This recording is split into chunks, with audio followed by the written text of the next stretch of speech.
Oh, I didn't. By the way, I didn't show you this yet. Did you see my shirt? So I saw the Fright Night Fever up top. Who are the is that them dancing at the nightclub? Well, it's just kind of like here. It's like. Oh, that's so good. That's so good. Yeah. I love I, that sequence. I had to wear this shirt. Yeah. Much appreciated.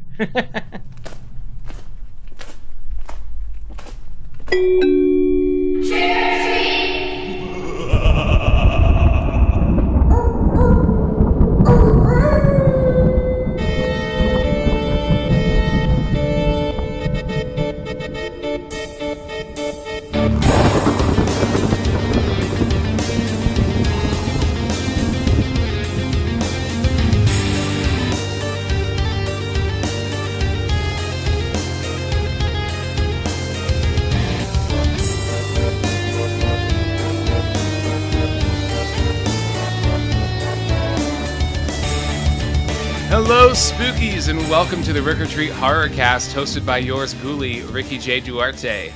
My guest today is a filmmaker and podcaster. He has worked in film with the likes of Dee Wallace, Adrienne Barbeau, Ted Raimi, even George Romero. Please welcome to the show the host of Spill Your Guts podcast, Kevin Lane.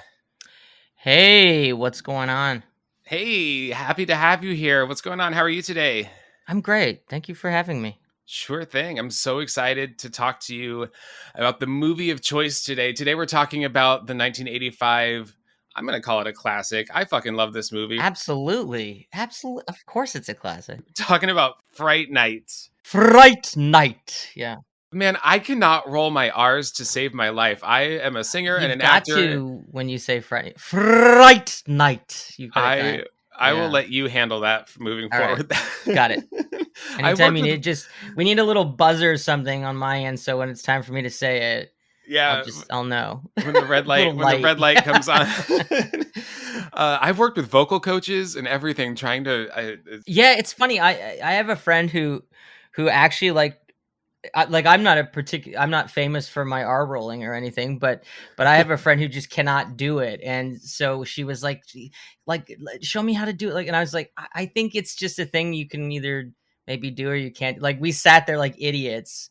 I think we were a bit stoned at the time, if I'm being honest, but yeah, just trying to roll R's and cracking up because every time she would do it, it was like, I was like, that's not gonna work. That's exactly what I sound like. But you know what? I can't whistle, so there's something that a lot of people can do that I can't do. I'm not a great whistler. I honestly hate the sound of whistling. The Andy Griffith Show is a nightmare to me.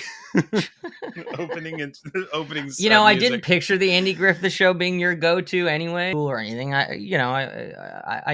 was fine. I had lots of friends and stuff. It was just I was obsessed with drama. I was putting on these elaborate productions in high school. I did one that was about the progression of jazz and about where I played the son of a. But the funny thing was, I did this play where I played this like racist guy, and I guess I did it too well because a lot of my black friends in school and black kids in my high school were giving me bad looks for a while after they saw the show, and I had to pull each of them aside and be like, it's a character. Yeah. It was weird to see how, even though, people understand that something is fiction, that it's not real, that if you do it well, that they can react in that way. And to me, there was something very, I don't know. I need, once I got that, I needed that fix more and more and more. I got addicted to that feeling of, just realizing the impact that you can have when you create something. So I, took this idea of wanting to be an actor, and I started to audition for, student films and stuff like that. But the more while I was doing that, I was continuing to direct theater stuff. And so the more I was directing theater and going out to audition to acting things, the more I kind of realized that I wanted to be in control of what story I was telling and not be a participant in telling someone else's stories. but it was also that I was obsessed with the artifice of film, which is to say that, like, I loved looking at movies like Hammer films and seeing, the sets and the lighting and the camera. And my first obsession was Halloween, where I would just freeze frame, and this was like VHS, so it was like this freeze frame means pause, and this shaky, blurry, horrible image, but try to kind of study, in full frame too. So Dean Cundy, his brilliant lighting, and John Carpenter's brilliant compositions were shortchanged in those VHS eras. But I was so enamored with the aesthetic of, one, the over the top aesthetic of like the Hammer stuff, which is these, gothic castles and cobwebs. And, I loved all that stuff. And that's sort of the camp side of me. I kind of, Rocky Horror was an early revelation. I became obsessed with that. Not just it wasn't just the film. Tim Curry seemed godlike to me in that film, and still does to this day. I don't think there's anything like it. I think what he did in that movie is not repeatable or imitatable.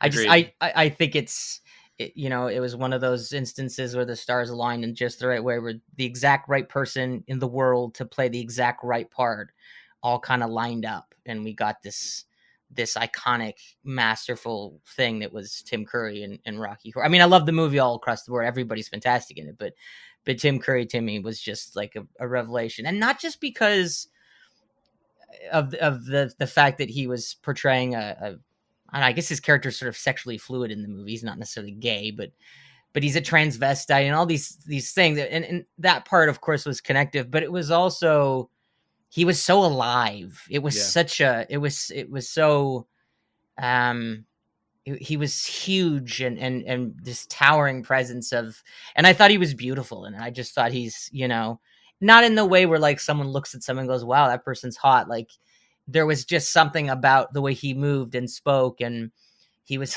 so funny and so charming. And it was just, I was enamored with him in that film. I think that movie has such a confidence behind it. Like in my Rocky Horror episode, we talked about like this was not a movie that was made with straight people in mind. Like, it's a movie that is unapologetically queer, and it's just a confident, like, there is no holding back by anything in that movie, including Tim's performance. He is as all out as he possibly can be. I mean, I think, and with Rocky Horror, like, I think there is an inclination from us gay folk to sort of claim ownership of that movie, but I do think that movie is universal. I think that movie, it ultimately, like, it certainly has a resonance for gay folk that it might not, but I know tons of straight people that love that movie, and in the end messaging of that movie, like the whole, like, don't dream it, be it, like, that's a universal idea that I think that's the beauty of Rocky Horror, is that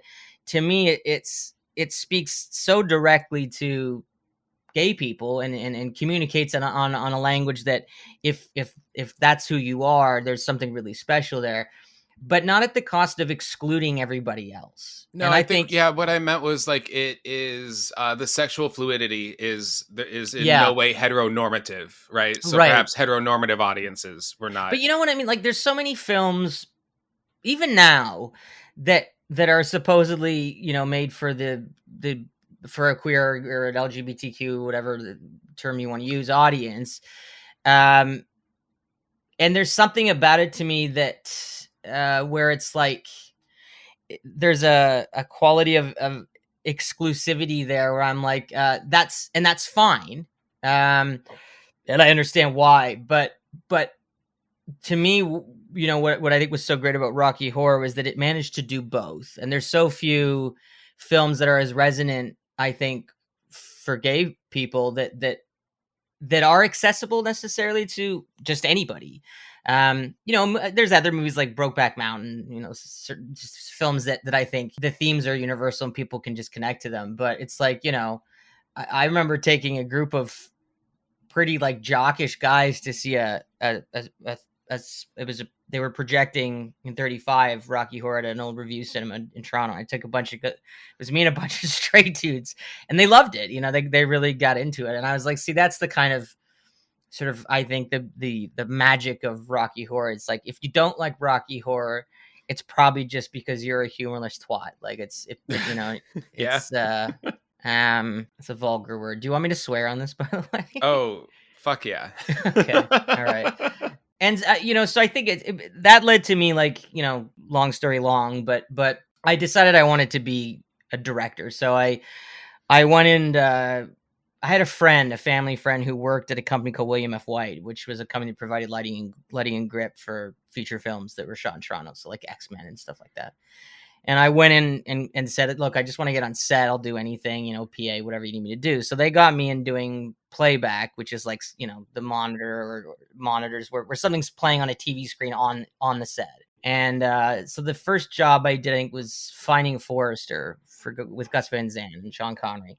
Wow. And it was just like, that was it. When I saw sort of the way a set was, and the buzz of it, and the kind of magic of, all of these trades and crafts that would go together to create something, I was hooked. And so I did that just to kind of learn the ropes. And then I directed my first film when I was 20. It's terrible, but of course it was my first film. It was called The Revelation. It was about like this group of friends who wake up one day and everybody in the world has just vanished except for a few select people, and they kind of have to figure out what's happened. And it was very atheist, very kind of anti-Christian sort of movie. And I remember screening it, and there were people who were pretty offended by it. And, I think it sounds great. And it was so gay, you know what I mean? Like, I wasn't out at the time, so the movie's just full of like shirtless guys and scenes of just total unnecessary homoeroticism, and me at the time thinking, oh, I wonder if people are going to notice this, and I'm sure they did. But yeah, from there I went on my next project. That movie was like bizarre length. It was like 55 minutes, so it wasn't really a feature and it wasn't really a short. It was too long, and I tried to do way more than I was able to do. And so then the next time around, I was like, all right, I'm going to try to do something. So I did a short, like a 20-minute short called The Somnambulist, which was sort of a supernatural ghost story about this girl who lives with her grandfather because her parents have passed away in a car accident, and she starts having these sort of visions of these sort of spirity ghost-like figures that are stalking her, and her grandfather tells her this lore of like, if for people who do something wrong, that these ghosts that are called the somnambulists will start to follow them around and haunt them, and we sort of learn over the course of the short that she had been raped after her prom, and that she had murdered these guys that had raped her, and they were now stalking her in her dreams. But it was weird because I had worked with a big lighting and grip company. I knew all the guys who worked on these big movies, the crews. So I had access to all these guys that had done these big movies to come work on my shorts. So the thing looked like a proper movie, and I actually got distribution for it, which is next to unheard of with shorts. At least it certainly was at that time. Sure. Because there's no streaming or anything. I got it on DVD in stores and actually made some money off of a short, which was, and oddly enough, like, it holds up okay. Like, that's one of the ones that I'm like, if people ask to see it, I'm not embarrassed to show it to them. So I did a bunch more shorts after that, and then I did my first feature, which was a movie called The Quiet Room, about two best friends who go up to a cabin in the woods in the middle of winter with their respective girlfriends, and we learned that the one best friend is obsessed with the other best friend, and it was kind of a Talented Mr. Ripley type story. We shot it over the course of 2 months, mostly on weekends and stuff. And it was very dark and very intense. I remember when we screened it, there were people who were gasping at certain things in it. And that just, like, I was so pumped about that. Yeah. It was like, there was a scene where the main character is watching his best friend having sex with his girlfriend through the window, and he's masturbating, and he gets caught, and it's painfully embarrassing moment, not played for laughs at all. Yeah. And it was funny to me to watch the audience get more uncomfortable with that scene than they were when the killing started. Sure. And that was another kind of important thing I learned about scaring people, is that it's what John Carpenter calls cheap scares, where the music flares up and a cat jumps out and they go, but when you really want to affect people, it's about taking them out of their comfort zone. And I thought that, so in that movie, I think I did that because I really pushed what I think people thought was acceptable about what you could do with the sexuality of the characters in the movie. Having this guy that was obsessed with his kind of hunky best friend, and not making it like, so many movies that had done that. I remember there was this movie called Unlawful Entry with Kurt Russell and Ray Liotta. It's like a thriller, like kind of the Hand That Rocks the Cradle era thriller. Love it. Madeline Stowe is in it. And for the first half hour of the movie's about Ray Liotta, who's a cop who becomes obsessed with Kurt Russell and Madeline Stowe. And for the first chunk of the movie, they play it as though Ray Liotta is obsessed with Russell, and there's sort of this homoeroticism. But the movie kind of chickens out and then takes a sudden shift and makes it about Madeline, that he's obsessed with Madeline Stowe's character. And I was like, that I think was the impetus for me, and was like, well, what if if the director hadn't wimped out and had seen through that arc? Yeah. I mean, I'd be obsessed with Kurt Russell. Yeah. Him in, and this is him in his prime, right? This is prime Kurt Russell. Him in like the Thing and Escape from New York, like that. Yeah. I mean, I know you're born gay, but that probably turned me. If I wasn't already, I was definitely after I saw those movies. Kurt's, it's Kurt Russell. He's a babe. Who doesn't like Kurt Russell? He's still a babe. Yeah, he's amazing. And there's nothing about Kurt Russell I don't like. Like, he's just, and I love Goldie Hawn. Like, they're I know, they're so cute. Yeah, they're amazing. And so I did that, and then I did a feature after that called Off Season, which was a slasher fic, kind of a very by the numbers in a way. I wanted to just do a straight ahead horror picture, and so again, a fair amount of male gaze on other men in it. I subverted all those tropes of movies like Friday the 13th by having all the guys sort of be sexualized. But it was a very difficult shoot. We shot it all in a place called Algonquin Park, which is this beautiful national park in Northern Ontario. And, it allowed us these gorgeous vistas and scenery. But, you're lugging generators through up mountains, and it was not an easy shoot. We had cranes and all that stuff. But that movie, I don't know how it turned out as well as it did, but that movie got George Romero's attention. I met him at a convention through Ken Foray, who who was the lead in Dawn of the Dead, who was a friend of mine at that point. And Ken introduced me to George, and George said he wanted to see the movie. So he invited me to his apartment to screen it for him, and I was fucking terrified. Yeah. Like, so nervous, because Romero was like a hero like any horror fan, really. It's George Romero. He's an icon. So, yeah. So I brought the movie and I showed it to him, and he loved it. He thought he was really supportive. And the problem was we had run out of money, and we had all these visual effects sequences in the film that we didn't have the budget to finish. So George took the movie to the visual effects company that had done Land of the Dead for him, and they did it, and he got it done for me for free so that I could finish the movie. And it was funny because I remember going to the Post House where they were doing this movie. We made this movie for like $20,000. Like, I just pulled a ton of favors to get all the fancy equipment and crews and Steadicam, and because I knew everybody in the Toronto film scene at that point. Well, not everybody, but a lot of the crew, because I worked with a lot of those guys. So I remember going into the Post House where they were doing these visual effects sequences, and like on a couple computers is my movie, and they're putting this CGI gore and stuff, and they did some amazing stuff, like stuff that would have cost tons of money that they were putting in my movie. Like, one of the visual effects shots that probably was the budget of the movie. And beside my movie, they were doing the visual effects on Mark Wahlberg's movie Max Payne. Wow. So I was like, I felt like such an imposter. I was like, what is this? Like, I do not belong here. But that began a friendship with George, and and we decided to collaborate on a script together for a horror Western that we wanted to do. And so we wrote that. It was a movie called St. Jude. It was sort of an apocalyptic. It was.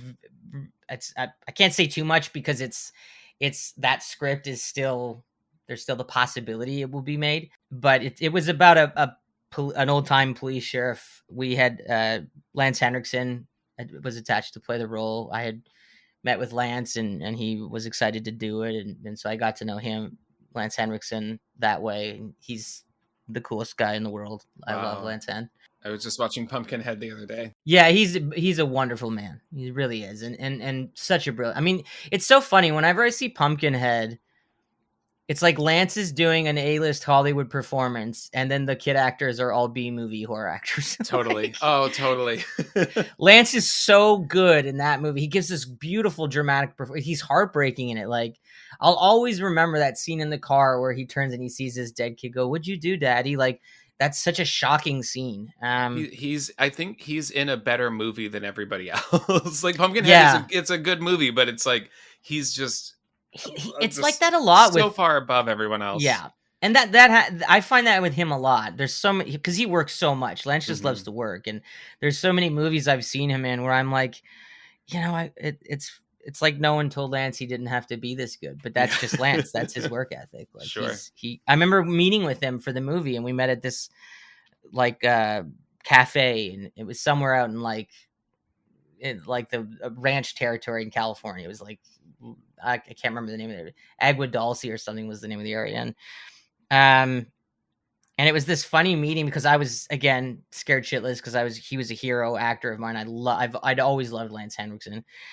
And he's kind of an intense person, you'd think. He looks like one and he sounds like one. So, yes. He has these deep lines in his face and this deep gravelly voice. And I remember the first thing that he said was, he got out of his car and I'm walking towards him and he looks at me and kind of under his breath, he goes, "Oh man, he's a fucking kid." And I was like, "Oh no." Oh no. Because I looked very young I was in my mid 20s, but I probably looked 19 or 20. So then we sit down to have lunch together, and he made like pages and pages of notes about the character that he was going to be playing. And, which I was like blown away by that he had done that. It was just so cool. And at one point he was looking at me. I was talking to him about the project, and he's looking at me, and he had this kind of little smile on his face, and I couldn't figure it out what this look was. And it was like kind of stressing me out. So finally I was like, "Sorry, Lance, what are you smiling about?" And he's like, "It's crazy, man. You look exactly like David Arquette." Like, it's, and I was like, oh, because they had just done Scream 3 together. Got it. So then the next thing that happens is, like a few minutes later, Lance and I light a cigarette, and then Lance asked if he could use my lighter, and the button had broken on. I had this like kind of fancy cigar lighter. It was like a metal lighter with a button you pressed and it popped open. But the button broke off, and there was like this little spring, and Lance went to push the button, and the spring went into his finger, and he holds his finger up, and this little like trickle of blood comes down. And he looks at me and goes, "You cut me." And I was like, and then he just starts cracking up. I think he was trying to like let me know we could joke around, and like, right, that I didn't need to be nervous. And yeah, he's a superhero. He's the best. But we had a crazy cast on that movie. We had Jeffrey Combs was playing his deputy. So I got to know Jeff really quite well, and we became friends. We'd go to dinner, and just Jeff is an amazing person and a great storyteller. And he would talk about making Reanimator or shooting Pit the Pendulum in Romania and all this great stories. And that was how I met Dee Wallace, who I've worked with a couple times and is a close friend to this day, and kind of my movie mama. She looks out for me in this crazy business. But ultimately the project didn't go because just as we had financing, I flew out to Berlin to meet with the company that was financing the movie. And then when I got back, I got a call that George was sick. And not long after that, he passed away, and it kind of fell apart without him. But a lot of, it's one of those things that's like, I got to make something with George Romero, and I met John Carpenter through that project. Adrian Barbeau connected me with John, and John read the script because John loved Westerns. And so he called George and I up one day, and the three of us had a chat, and I was just fucking geeking out because I'm like, I'm going through a call with George Romero and John Carpenter. And I met Dean Cundy on that, who was like my favorite cinematographer, and Dean and I became friends on that. And not long after that, we shot a film together and started a company together. And he's just the loveliest, most incredibly talented person. We did this film together called Lineage, which was kind of my first real break. It was like I shot it right in Hollywood. We had a big budget. I had all name actors. It was starred Michael Trucco, Laurie Herring, Dee Wallace, William Sadler, and Tom Atkins, and it was shot by Dean Cundy. So it was like, jeez, yeah, it was like a horror wet dream, and it was an amazing shoot. I had the time of my life doing it. It went really well. I was very proud of the film. It opened a lot of doors for me. So, that's kind of, and since I finished that film, I've just been developing things, and I've worked on other people's stuff. I just haven't found, a couple things almost went, and things, this business is fucked. Things just, you'll be right there, and then there's a shift in the wind, and, all of a sudden you're not doing something you thought you were going to be doing. And I probably turned down a couple things that might have been good for me professionally because I didn't, at the time I was younger and stupider, and I was like, this material doesn't connect with me. And, if I knew then what I know now, like should have taken the fucking job, but whatever, what are you going to do? Right. I mean, I made a decision early on. I was like, I'm not going to, a lot of my buddies, and I get it, these are people who had kids and stuff. Like they were taking like Hallmark movies and stuff because just to pay the bills.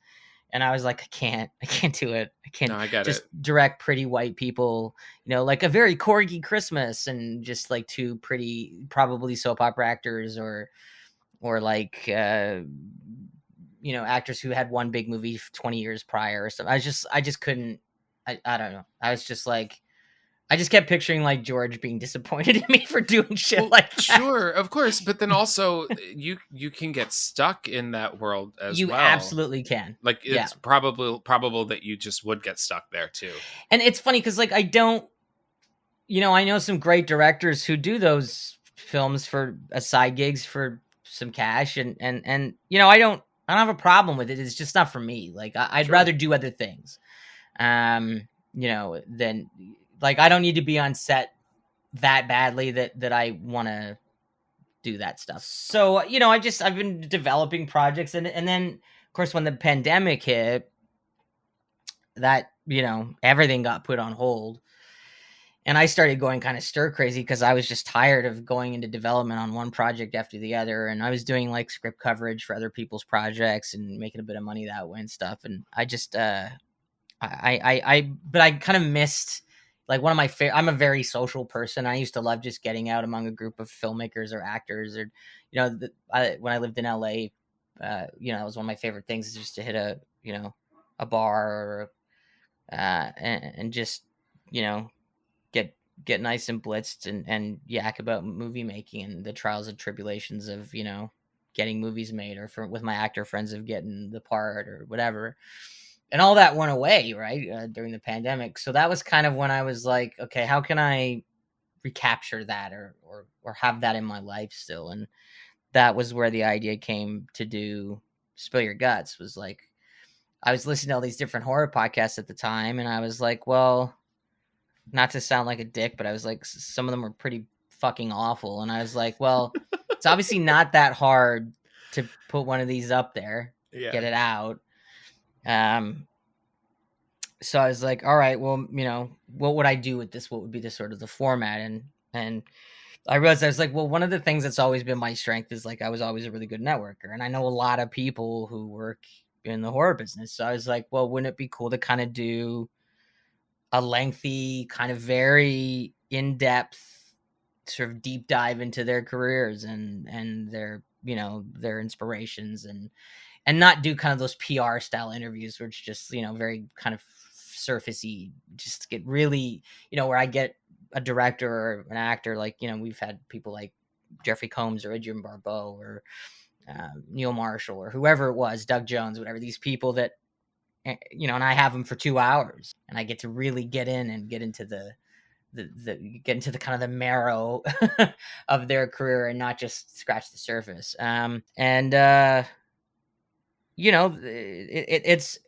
this podcasts are hard work, especially if you take it seriously. Like there's a lot, on my show, the research component is huge. I don't just sit there with IMDb on going, oh, okay, and what was it like working with this person? Oh, okay, and how did you like doing this? Like, it's if someone's going to give me that kind of time, I want them to, one, enjoy themselves, and two, I want it to be something that people haven't heard at every convention that this person's been at or whatever. So it's about creating a comfortable space for the people that come on the show, and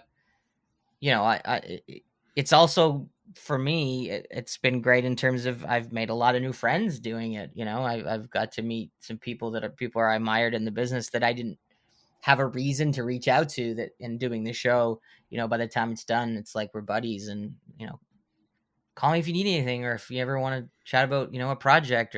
And I think for the listeners, it's, it's kind of fun, I think, to kind of be the fly in the wall on a conversation between people who are peers, and not have it be, an interviewer talking to a person, a filmmaker or an actor or whatever it is. So that's kind of, and the show's young still. We're just about to go into our second season. We have some pretty kick-ass people coming on in season 2. I can't say much about it. I was gonna ask. I can give you like a couple. Know. Like we've got Dwight Little, who directed Halloween 4 and The Phantom of the Opera with Robert Englund. He's right at the beginning of the season. We've got Jack Shoulder, who directed Nightmare on Elm Street 2. We've got William Malone, who did The House on Haunted Hill. We've got one guest that was really fucking cool. Was we had this a fellow named Will Biles, who directed. He's a video game director, and he directed Until Dawn and The Quarry, which were 2 awesome horror games, and that was a really fun interview, because he was such like that's a process I knew so little about, right? And so getting to kind of understand. I mean, it is very cinematic, but it was just, he's such a cool guy, and he's such an interesting dude. So it was fun to have someone on who does something kind of different, because it's a lot. Directing those kind of games is a lot like a movie, but for people who haven't played them, like there's all these different iterations of how the story can go down, and they have to chart this out. So like, they like in The Quarry, they had Lance Henriksen, Lynn Shay, Ted Raimi, David Arquette, all these big name actors in it, and these guys have to do like 5 different versions of a scene, because it depends on what the player's choices are and how things happen. And I was like, how the fuck do you keep all of that like organized? Like, and Will would show me. It's a very specific brain map. It is. I don't know if it's one that I would be able to do, but Will Biles is a genius and I'm not. So, well, I really am a big fan of your show. I discovered it, I guess, around the time that I launched mine. So kind of fall of last year, and totally mind blowing. The guests that you have on your show and how conversational you have it. Like you mentioned, these a number of these guests are your friends, but really all of them feel friendly. Like you mentioned, it's not a question and answer interview process. You actually kind of guided me without even knowing it. So I've started writing for Rue Morgue, and I'm doing interviews with filmmakers. I'm getting screeners and I'm interviewing filmmakers. And so kind of your process and your style has actually influenced me in the way that I talk to filmmakers as I interview them, because I find that it opens them up a little bit more. And it's not as kind of strict and clinical, right, as I feel some interviews are. Now, then that makes it hard for me to go back and edit them and make them more formatted for publication, but I have found that in the few that I've done so far, it does help me get some more interesting, juicy conversation material. Well, that's a tremendous compliment. Thank you. Yeah. That means a lot. When you make something like Spill Your Guts, it's like part of it is for yourself, but mostly it's for me. It is for the listeners. It's fun for me. I get comments or emails and stuff from listeners who, I wanted the show to I always start with the guest about talking about kind of their upbringing and when they made that decision to commit to, what is ostensibly an extremely difficult profession. It's very hard to become a filmmaker and to succeed at it and to keep doing it. I mean, if it wasn't, fucking everybody would do it. So, it's like a Jack Ketchum, the writer, I remember once said to me, we were talking about how, because you can shoot a movie on like your phone now and have it look great. When we were talking about how the technology is such now that you can make a great looking movie for very little. And he was like, yeah, but everybody has a fucking pen. It doesn't make them a good writer. And I was like, that's fair. It's a good point. You do have to do the work, and you have to commit to the training and the stuff that allows you to get on set and know the difference between, lenses and how to kind of frame a shot to convey the emotion or the visual grammar that you're trying to use to tell your story. And that's the stuff that when I see a lot of these like really low budget indie movies, the bad ones, I'm like, that's the shit they miss. It's like, every shot is kind of like old procedural television coverage. It's like 2-shot, wide shot, close up, next scene, 2-shot, close up, next scene. Like there's that lack of understanding of that, you're using a camera and you're using light and you're using costumes and sets and all of this stuff. When it's cohesive, when you have an actual vision of how to use all those things, is when you get something good. And I always sort of tell people it really is just as much work to make a bad movie as it is to make a good one. So to me, that's where I heard it. So I don't want to interrupt, but I quoted that recently. It must have been from your podcast then, because I get sent a fuck ton of screeners because I write for two websites, and I get screeners all week.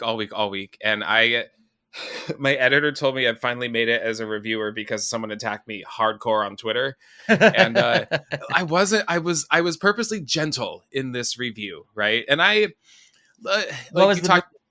I'm sorry. What was the movie? Oh, I don't know if I should say it. Just say it. Come on. It's called Ghost Track, and I don't think it's found distribution quite yet.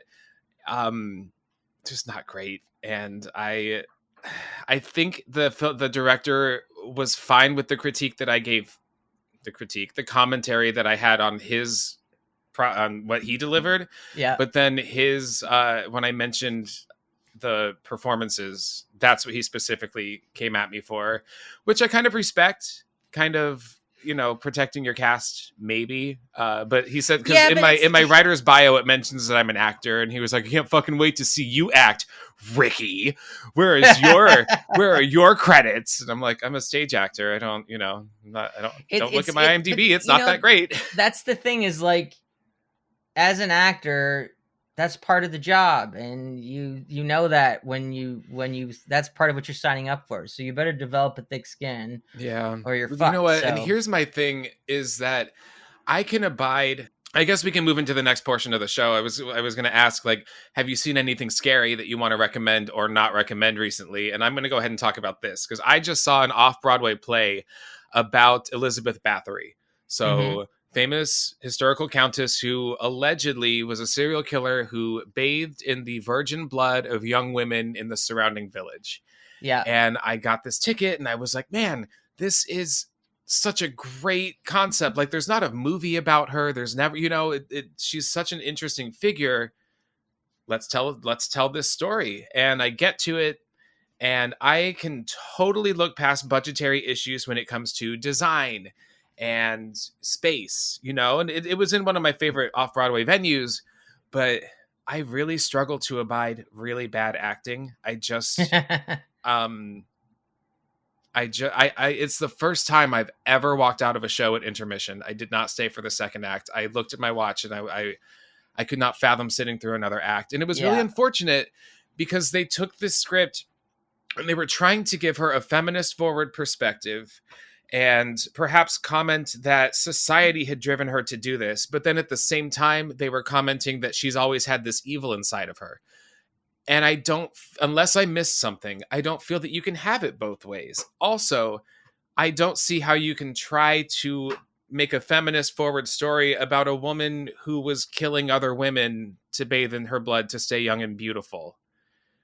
Yeah, well, there's a lot of that going on right now. I think when you get any kind of God, I'm stepping in a fucking trap right now, but I'm gonna do it anyway. I know we may or may not keep this section. one must be brave. I think when you get into any kind of like a movement, and I think, I'm not talking about the Me Too thing per se, but there's definitely a very conscious effort right now in show business to tell female stories and give opportunities to female directors. And when that pendulum swing happens, it sometimes swings so far in one direction that you end up getting sort of these kind of there's this shoehorned attempt. I've seen a bunch of movies like this lately where I'm like, it just feels forced. It's like, it's a calculated thing. It's like a filmmaker going, oh, what's really trendy right now? Telling female centric stories. Okay, yeah, that's what I'm going to do. I'm going to make a feminist movie because that's popular. And I think audiences much of the time know when they detect that, they can feel that. There's a lack of sincerity behind that. And yeah, I mean, I've seen a few movies lately where I'm like, okay, give me a break. Like, that's just, like one of the subgenres that I rarely like is the rape revenge film. Yeah. I was just having this conversation last night with a woman. There's a few of them that are good, but a lot of them are just, to me, the exploitation of that is like the audience now will hate the guys that did this and they'll cheer when she murders them. And now you have the formula for a particular kind of movie and rinse and repeat. And to me, it's like the difference between something like that and something like, slasher movies like Jason and Freddy and stuff like that is it's no fun. It's like I can have fun watching Jason hacking people up because it's kind of silly, and then the movies are kind of in on the joke. The minute it's like about a woman being raped, and it's like, well, now it's grounded in such a dark reality. Yeah, it's just how do you kind of get? How can you cheer and go, yeah, when it's when it's gone to that place? To me, it's Wes Craven, I believe, he said it so many times, and I've said it on the podcast, that people don't always go to horror films to be scared. We go to horror for catharsis as well. And so when it comes to the idea of a woman seeking revenge in that way for her rape, I'm certainly not one to tell a woman how to deal with her assault. I mean, I'm not saying she needs to kill anybody, but the problem with these movies is that they are, 99% of the time coming from men. Right. Yeah. So these are men who are creating these stories of women going on a killing rampage because she was assaulted. When in reality, the real horror of assault is that oftentimes the woman cannot say something about it, or no one will believe her, or you know what I mean? So it's just there. I was recently listening to a podcast. I think it was More Deadly, a female-driven podcast. They talk about female-driven horror films. They're going to be on my show soon. And I think they were the one that was talking about this, how some women actually do like these movies because it does kind of give them a little bit of release, or, and then others just don't, it's not a genre for me. No, yeah. I mean, as I said, there's a handful of movies in that subgenre that I admire, but it's definitely not one of my favorites by any stretch. And there's a lot of them that I think actually are just grotesque. But like I've always kind of found that there's a thin line between when a movie crosses it loses me, and that line is as soon as a movie gets into being mean spirited, like where I feel like the movie is trying to kind of just, you've got probably the director going, oh, horror fans like gore and they like this. Fine. We're going to shove your face in all the gore you can handle. And it, like, to me, I'm just like, well, okay, we need 40% less of that and 60% more story, and then maybe we'd have had a movie here. Like, yeah, but I think that there are, I mean, certainly different kinds of horror fans. Like if I look back at the horror films that I cherish the most, they have kind of a gothic feel to them, like the Hammer pictures that you mentioned, or think, like a Rosemary's Baby or The Shining, these films that have a very like gothic feel, as opposed to, and don't get me wrong, I love a hack fest. Maybe it comes down to, all right, example, stay with me here. A lot of people, you're either a Halloween fan or you're a Michael Myers fan. And perhaps the Halloween fans look at the story as a whole, as an arc. They look at the tone of the film, the way that it makes you feel, whereas a Michael Myers fan wants to see Michael Myers stab people repeatedly. Right. Which one are you? Halloween fan. For sure. Right. Yeah. I mean, I love Michael. Of course, he is part of Halloween, but even in the many missteps that franchise has taken, it is my favorite franchise, and I can still appreciate 4, 5, and 6 for what they are. I'm starting to come around to the David Gordon Green trilogy. I actually didn't hate Halloween Ends as much as everybody else did. I have a lot of admiration for Halloween Ends. Honestly, like, I think of the 3, it's the only one that I intend to ever watch again. Well, Halloween Ends for me, and I've had quite a few lengthy discussions with my friends and colleagues about this movie because I think it took serious balls to go that direction. Yeah. In that movie, what fans kind of thought they wanted was Laurie and Michael having a big showdown for 90 minutes. That the final big battle between Laurie Strode and Michael Myers. And I think David Gordon Green went, well, they kind of already did that movie when they did H2O. Like, we've seen that. So I don't want to do that again. Let's do something different. So my first reaction is props for not just doing fan service and just going, you want to see 90 minutes of Laurie and Michael fighting? Here you go. Like, I don't want to see like that. I would have been really bored by that, frankly, if that had been what the movie would have been. Right. As well choreographed as the action. They're both pushing 70, like it's just how long can they keep fighting before they break a hip?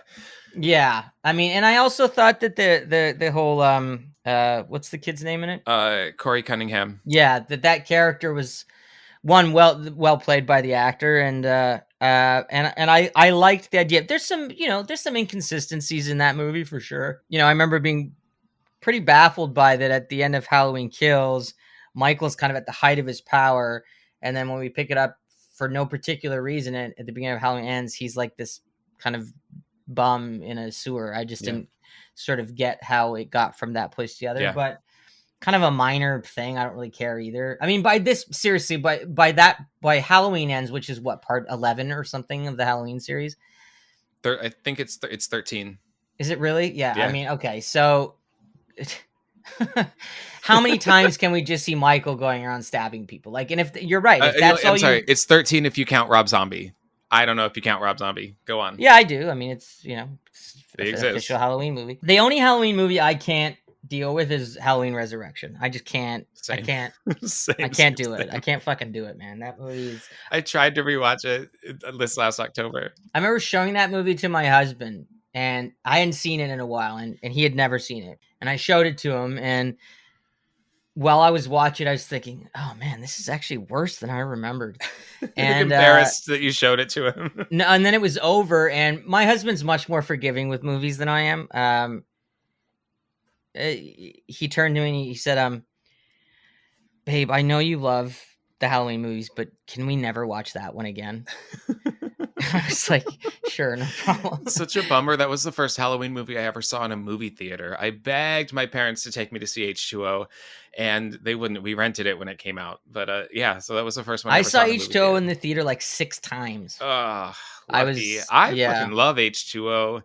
That's the way to end the I've always said, like, if the Halloween franchise had ended with that ending of H2O, that to me I would, as much as I love this series, and I am glad it continued on just because I'm a sucker from the Halloween series, but that would have been a perfect ending. There's just that moment where, I mean, Spoiler alert, if you haven't seen H2O, you should probably be listening to Horror Podcast anyways. Right, Go right, fucking right. watch the movie. But when she hacks his head off and she takes those breaths and the music is pumping and just, that is such a, like, that's a moment in a movie where you get to be like, fuck yeah. Like, Yeah. that's such a, you know, and I, you know, H2O like gets some people who hate on it because they're like, well, it doesn't feel like a Halloween movie. It feels like a Scream movie. And I get that criticism, but I like the Scream movie, so I'm okay with the idea of melding Yeah. sort of the tone of Scream with It's Halloween. a product of its time. I mean, yeah. Plus, know, you know, we get Janet Leigh's in there doing a great Yeah. cameo, and you know, Josh Hartnett, Michelle Williams, both go on to have these great careers. They're both great actors. LL Cool J He's is very fun in that, good in yeah. that movie. That's how you put a rapper in a Halloween movie. And if you want the opposite of that, then you watch Resurrection and see what not to do. With Busta Rhymes, yeah. Yeah, like the minute we're doing trick or treat, motherfucker, I'm like, no, sorry. And the kung fu noises, it's so bad. Brutal. So bad. Brutal. All right, we have to get to talking to Fright Night soon, but I do want to mention two more things about Halloween. I just listened to the audiobook version of the book Taking Shape, which is the entire history of the franchise. Yeah, I read it. Until, oh my God, it's great. I have the second part on deck, which is unfinished pitches for sequels. I'm very excited for that one. Yeah. And then also, just one more thing about Halloween Ends. I think if that had been the second in the trilogy, if you had done the whole Corey Cunningham thing in the second of the trilogy, and then ended it with a more what the fans want out of the third, it would have been better received.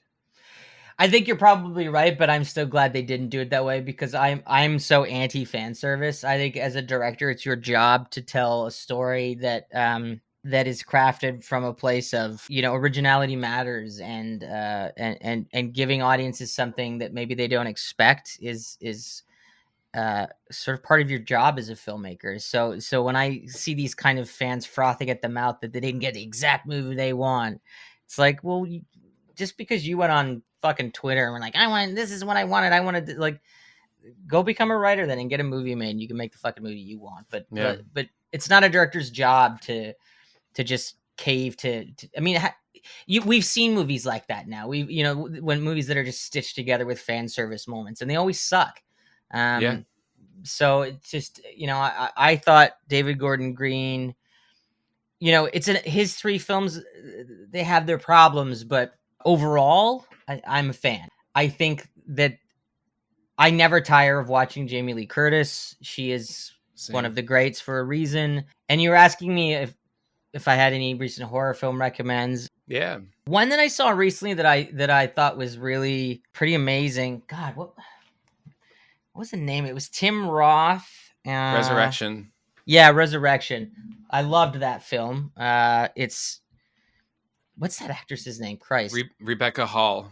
Amazing. From The Night House. And yeah. She's so good. Always so incredible. Good. She selects her projects very smartly. She's so fearless, man. Yeah, and she's so fearless. She does not care about looking pretty and like being dressed in beautiful wardrobes. She's so real and grounded in her work. And and Tim Roth in that movie, man, like that guy can be terrifying with a glance. Like it's just he's so scary in that film, and in a very economic way. It's not a showy performance. So I was really impressed with that. And the other one I loved was Bodies, which I thought was not just hilarious, but also sort of a perfect summary of the culture that sort of young people that we live in right now. And I won't spoil anything because the twists of that movie are such a huge part of the fun. But I thought every performance was on point, and I had a great time with it. I saw Megan. I know you didn't like it. I thought it was fun.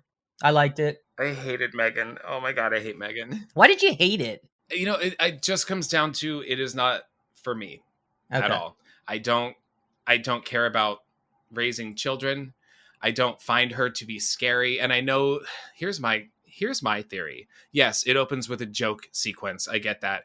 But everybody came out of that movie theater calling it a comedy, and I don't think the filmmakers intended it to be as funny as everybody says it is. I think people started calling it a comedy, and then the filmmakers were like, yeah, that's the ticket. I don't know. They have the doll dancing a crazy dance down the hallway. Well, and here's the other thing. when I saw the trailer, I expected more of that, but no, that whole sequence is what's in the trailer. So they gave away their quirkiest moment, and I also think that because that went viral on social media, that fed into the movie being a hit. I think that if it hadn't gone viral, it wouldn't have taken off. I think it also hurt the movie though that they shot it as an R-rated movie, and then the studio cut out all the gore to make it PG because they realized that it was kind of, it could be a hit with that younger audience. I'd love to see the R-rated version of that movie. I didn't love it, but I thought it was. I had fun with it. I thought it was a good time. Yeah, I know. I'm trying. I'm hoping I'm not just being like a snotty, toxic horror fan with this one. Well, that's okay if you are. Whatever. Everyone's entitled to have their. There's some movies, like that people love that I am like in the background going, I didn't love that. Smile. I don't get it. I don't understand did you really? I don't understand what it did that was so inspiring. Well, I think how you have to sort of embrace that movie though is that movie is to younger people what like The Ring was to our generation. It is kind of an entry level horror film. It is sort of, so I don't think it is designed for your hardened horror fan. I think it is designed for people who are kind of beginning their horror journey, and because of that, I think it's effective. I saw it in the theater, and I had to admire it's a well crafted film. It's a very well made movie. It's the guy directed his first movie, so that's really impressive. Yeah. And I was watching, when I'm in a movie like that, because I'm a filmmaker, I think part of what I'm watching the audience as much as I watch the movie, and that he had that audience in the palm of his hand. There was people screaming and I was like, this movie works. There's no question, because people were getting the reactions that he was intending. But I think it's kind of designed the way, that there's certain movies like The Ring, and when we were. Now, I think The Ring is a scary movie, but when I watch The Ring now, it's pretty standard kind of ghost fare. But at the time, and the thing I'll give The Ring is that it's beautifully shot. Gore Verbinski's, knows what to do with the camera. And it has people like Brian Cox in it who could sell anything. So, when he gives exposition, I'm like, I believe him because it's Brian Cox. But it's, I think the biggest, for me, the movie that has stuck in my head and has not left since I saw it was Barbarian, which I just think was, I didn't know anything about it when I saw it. I had heard people saying that it was great, and I had a bunch of friends who went to see it who loved it, and then a friend of mine was like, I really think you're going to dig this movie, but I very deliberately didn't want to know anything about it. Same. I looked at the poster and I could tell just by that, from the font that the title was in, I was like, I'm not watching a trailer. Yeah. I'm not doing any more research. I'm going in blind. Yeah. And I watched that movie, and by the time it was over, I was like, fuck yeah. Like, that was fun. Like, that was great. I think Barbarian bridges a gap. All right. So like last year I loved X and Pearl. My two favorite movies of the year. Barbarian is number 3, but I think that X and Pearl might be a little too A24 for some horror fans. And I think that Smile and Megan... What do you mean by that? What do you mean by that? I'll get to it, right? We have X and Pearl, a little too A24. And then we have Smile and Megan, which is a little too... commercial. Plebeian for me. Right. And then in the Blumhouse? In the middle... Yeah, exactly. Perfect. And then in the middle, we have Barbarian that was able to grab both sides of horror fandom, right? People who are on either side of that still really enjoyed Barbarian. And I think that was a great accomplishment. And what do I mean by a movie being too A24? Yeah. Do you mean it's too artful? It's too... Yeah. Is that what you mean? Which I love. I fucking love. Right. I love all of these like grief theses that we're getting in these like oppressively upsetting, sad horror movies. What I call the subgenre movies where, either a spouse or a kid dies at the beginning, and that's always the beginning of that genre of movie. Yeah. And I think that X borderlined on being more approachable for like the Blumhouse fans, but I do think X, its commentary on age and kind of sexual freedom, I think that was a little, I sound like such a dick right now, a little bit over the heads of some audience members. You do sound like a dick right now. Yeah. I'll take it. It's my show. All right, listen, we have to talk about Fright Night. I knew this was going to be a long episode with you, but I love talking to you. We have so much to talk about all the time. Yeah. All right, well, let's go Rick or treating.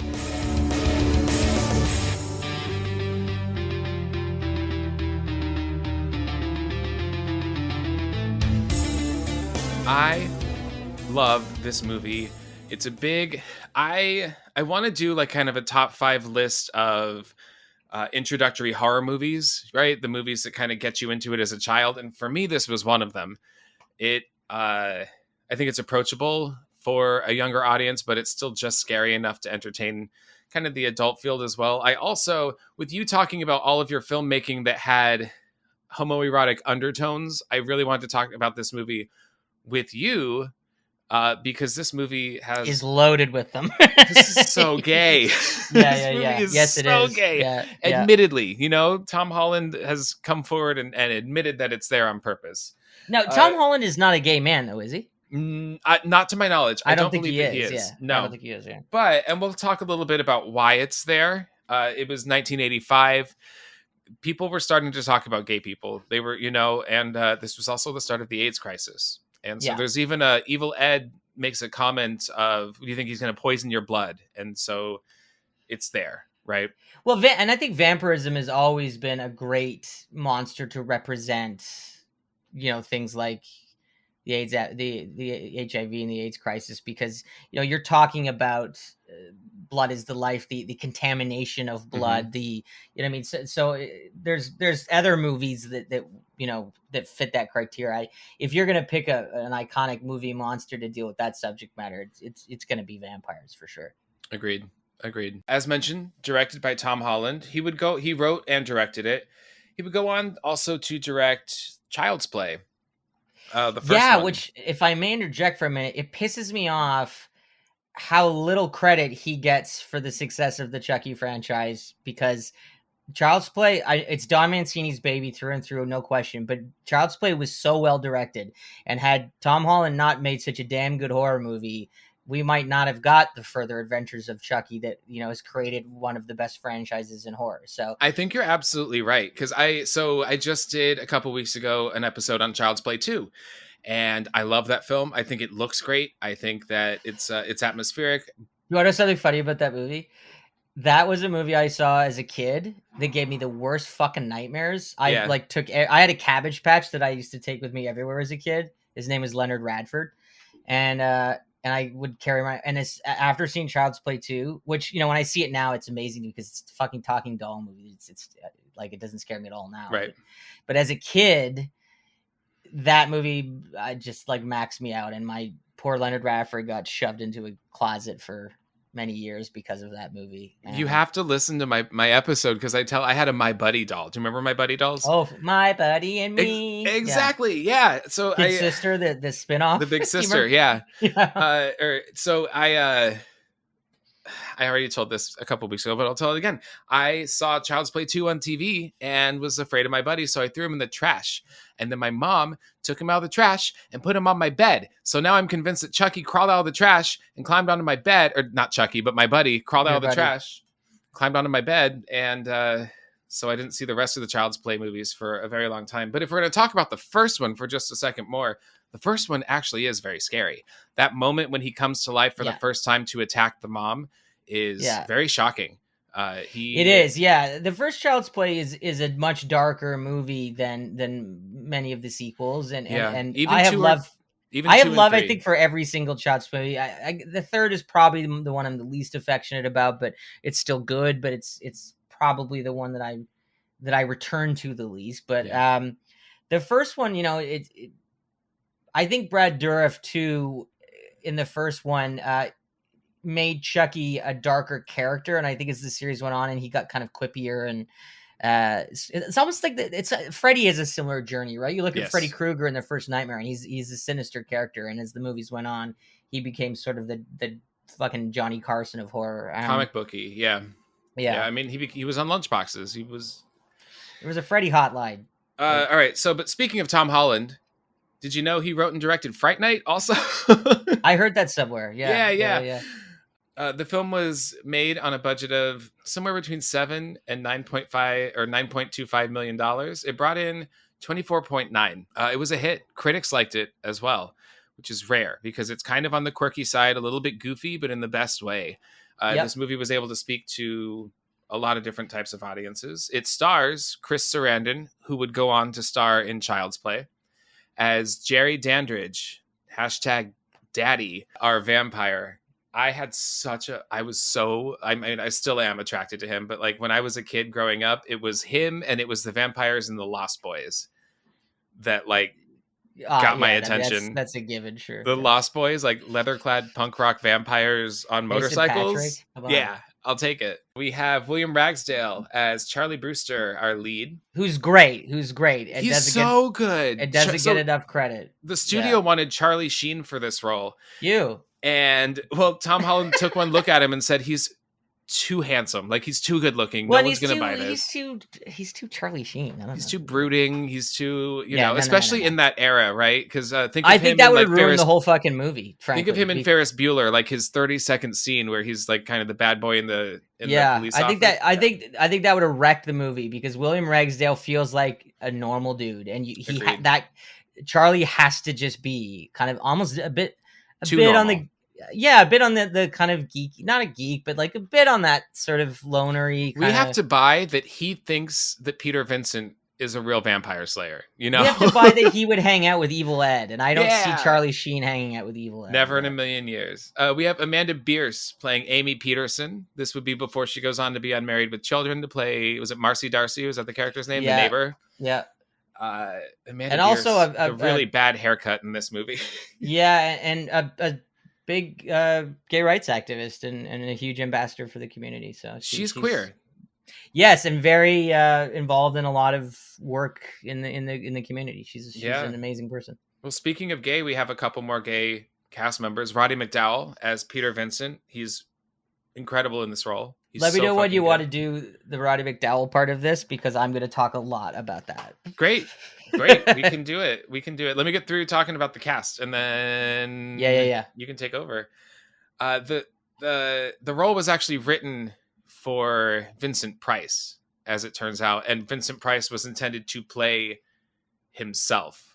And so Charlie would be seeking help from Vincent Price to slay this vampire, and Vincent was getting sick and old. He wasn't really making as many movies, so he turned it down. But he did see it, and the name of the character, Peter Vincent, is taking Peter Cushing and Vincent Price and combining them. Yeah. And so Vincent Price saw the movie, and he did actually commend it. He very much enjoyed it. We have Stephen Jeffries as Evil Ed. Stephen Jeffries was in a handful of pretty iconic 80s movies. He was in 976 Evil, directed by Robert Englund. Yeah. He was in I love the comedy Heaven Help Us, about kids at a Catholic school. He played the one that can't stop playing with himself. He's hilarious in it. He also, in the 90s, started doing fetish gay porn under the name Sam Ritter. What a boring porn name. I know. So there is that. But he is also one of the gay cast members of this movie. Jonathan Stark is Billy Cole, the vampire's manservant. Who was in House 2. Was he really? I started watching House the other night because I hadn't seen it since I was a kid, and it does not speak to me. House 2 is a blast. I have a lot of affection for it. I was a huge fan of it as a kid, but it's more of a fantasy film than a horror film. Sure. But Jonathan Stark plays the main character's best friend, and they go on this journey together, and it's great fun, and he's quite good in that. They just announced a remake of House. I saw that. Yeah. Dorothy Fielding as Judy Brewster, Charlie's mom. So good. Oh my God. So good. I love an 80s single mom who, she's so great. Yeah. She's so great. And lastly, we have Art Evans as Detective Lennox. All right. Why don't you tell us a little bit about Roddy McDowall? So one thing people might not know about Roddy McDowall in this movie was that there was actually, when they started to cut the movie together, and I guess like studio executives and people were seeing it, everybody realized really early on how brilliant McDowall was in the film, and there was talk of putting together an Oscar campaign for him for Best Supporting Actor for that film because he's so good in it. I think Roddy McDowall is first of all it was an out gay actor, not necessarily out in terms of I'm not sure how much public consciousness there was around his sexuality, but he was out in the industry. Everybody in the industry knew that he was gay. He didn't hide that. And he was also a very important film archivist. His library of prints, when he died, he donated to like the National Film Archive or something like that. And some movies would not still be with us if it wasn't for Roddy McDowall. He was a huge champion of restoring and archiving independent films and films that might otherwise have been lost. So he was a great kind of hero to me in that regard, and that he saved some pretty good movies. But I think his performance in Fright Night is elevating. He for me, he's a big part of what makes a great movie even greater, because that performance there's so much pathos to it. There's this wonderful, there's these wonderful little moments he has, because Roddy McDowall was sort of playing himself kind of in this movie. His career kind of, as in the latter part of his career, kind of didn't quite go the way I think people thought it would. He had a big start. He started acting as a kid, and he was in big Hollywood blockbusters and big movies, and then kind of the Planet of the Apes thing happened, and that he was kind of the monkey actor, and then so this whole thing of this actor who's been relegated to hosting this kind of schlocky midnight kind of horror thing, and some people, younger people might not be familiar with, but there used to be like these TV hosts, right? That would dress up as a vampire or whatever, and they would host this screening of, like, generally, old black and white sort of Svengoolie or Elvira or stuff like that. It depended on where in the country you lived, you had a different one. Yeah, that's right. And so it was kind of a take on that, and but it was I think Roddy McDowall connected to that character so much because that's kind of how his career had gone. And so you get these wonderful moments, like there's a scene with, and I was talking with Chris Alexander, the filmmaker and former editor of Fangoria. We were talking about this. There's this great scene where Charlie comes to talk to him in his apartment, and there's a part where he stops and he kind of looks at this prop, and he goes, "That was my favorite role," and he kind of goes off into his.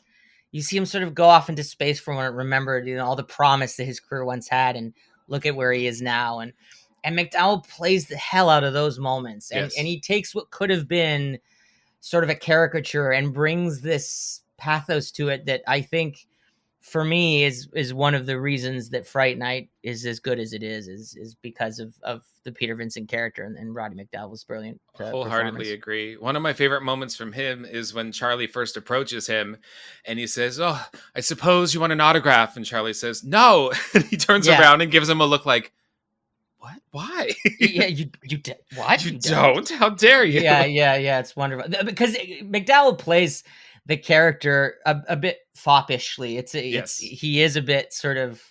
He's like the biggest out of a very gay vampire movie. He's the biggest queen out of any of these characters. Yeah, and it's great. I mean, he's so fun to watch, and it's a performance. I've seen Fright Night many times, and it's a performance kind of every time when I watch, I find some new little thing that he does in it to love, and it's a performance I have a tremendous amount of admiration for. I mean, it's like Donald Pleasance in the Halloween series is a similar thing for me. Just these great English actors who just elevate everything that they do. Well, so there was a sequel because the movie was a hit. The sequel was not a hit. I tried to watch it a couple weeks ago and I could not finish it. It is not a great it's just one. A retread. It just, unfortunately, they kind of didn't bring anything new to there's things about it I like. I think Roddy McDowall still, brings the goods, but unfortunately, I don't know who directed it, but I think without a director like Tom Holland there, it just doesn't. So Roddy wanted to do a third one, despite the second one not being a hit, but it unfortunately never took place. Interestingly enough, the rights to Fright Night are about to come back into the hands of Tom Holland within the next year or so. There was some movement that passed where after 35 years, the original filmmaker has the chance to get the rights back to their work, right? Yeah, because Tom just put out he's putting out these books now, the Fright Night books. There's the Fright Night comics now from American Mythology Comics. Like, there's a lot. There's Fright Night stuff going on right now, which is kind of cool to see. Well, he has the intention of doing a follow-up, ignoring the sequel, ignoring the remake and the remake's sequel, and doing a follow-up to this film. I always forget that they even did a sequel to the remake. It was direct to video. No one saw it. I mean, Yeah. I do not recall anything about the remake. I was excited for Toni Collette, and then they cut most. She had like a great audience response in test screenings, and then they cut almost her entire role. And I loved Colin Farrell, and I thought he was great. But he is. I love that he finally embraces just being a sexy man, because he so fights often it a lot. he fights it like Brad Pitt used to, right? Like, Yeah, it's just, yeah. just give us what we want. Yeah. I mean, I love Colin Farrell. I think he's an amazing actor. He is, yeah, and he is hot as fuck in that movie. I don't he's love what great. they did with Peter Vincent as kind of like a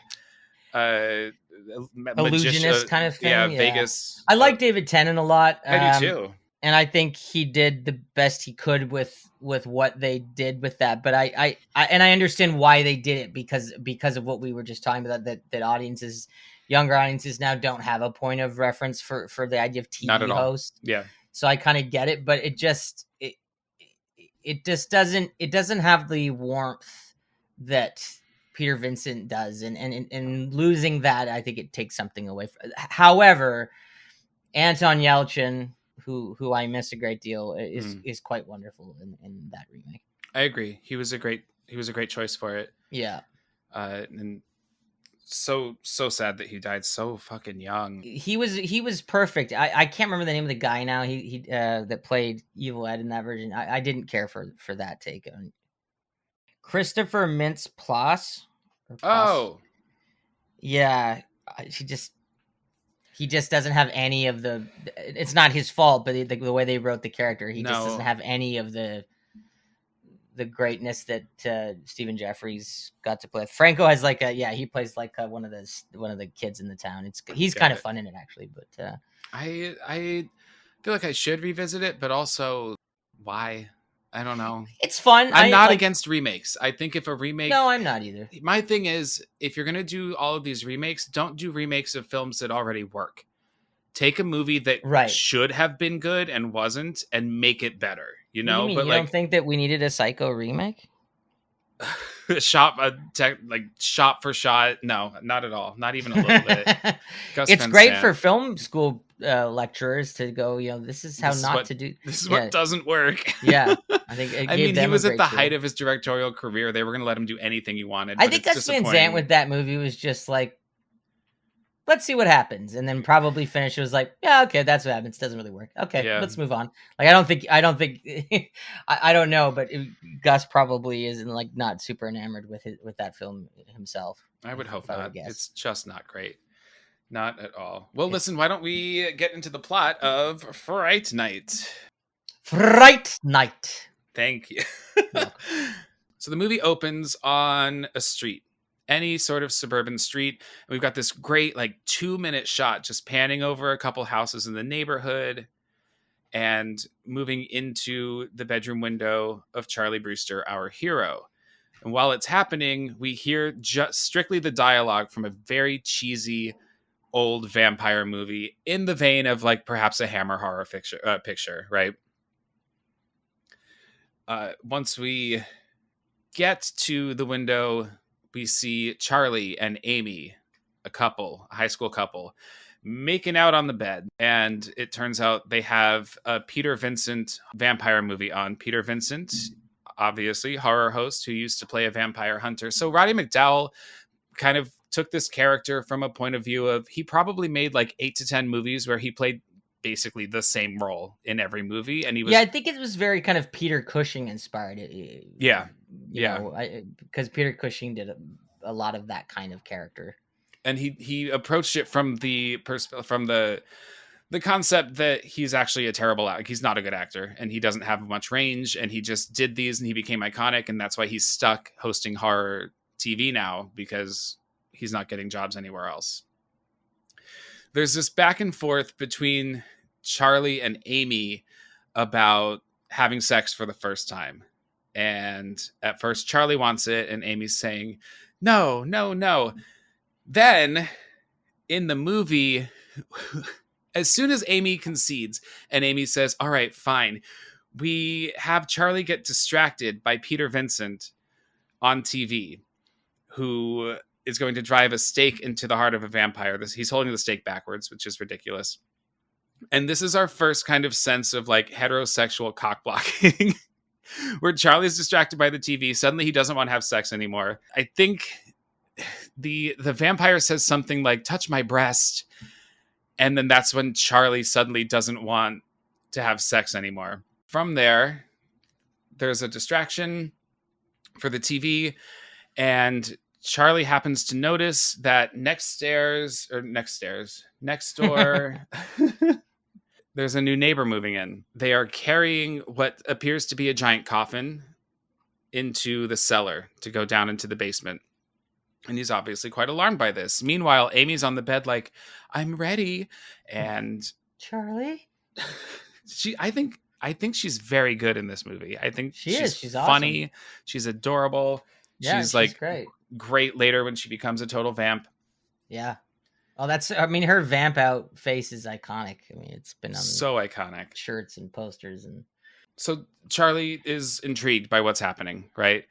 Doesn't understand it. Amy gets pissed and she leaves. We meet Charlie's mom. They have a quick little back and forth. She's single. She is interested that there's a new neighbor, and she's so funny in that scene too. She's so great. Yeah, she's really awesome. Yeah. She's just like bright-eyed and adorable. Amy storms out, and later in the night, Charlie happens to look out his window. So we see a woman in the window across the way remove her blouse. We've got the obligatory 80s titty shot. And Chris Sarandon, our vampire, is standing behind her.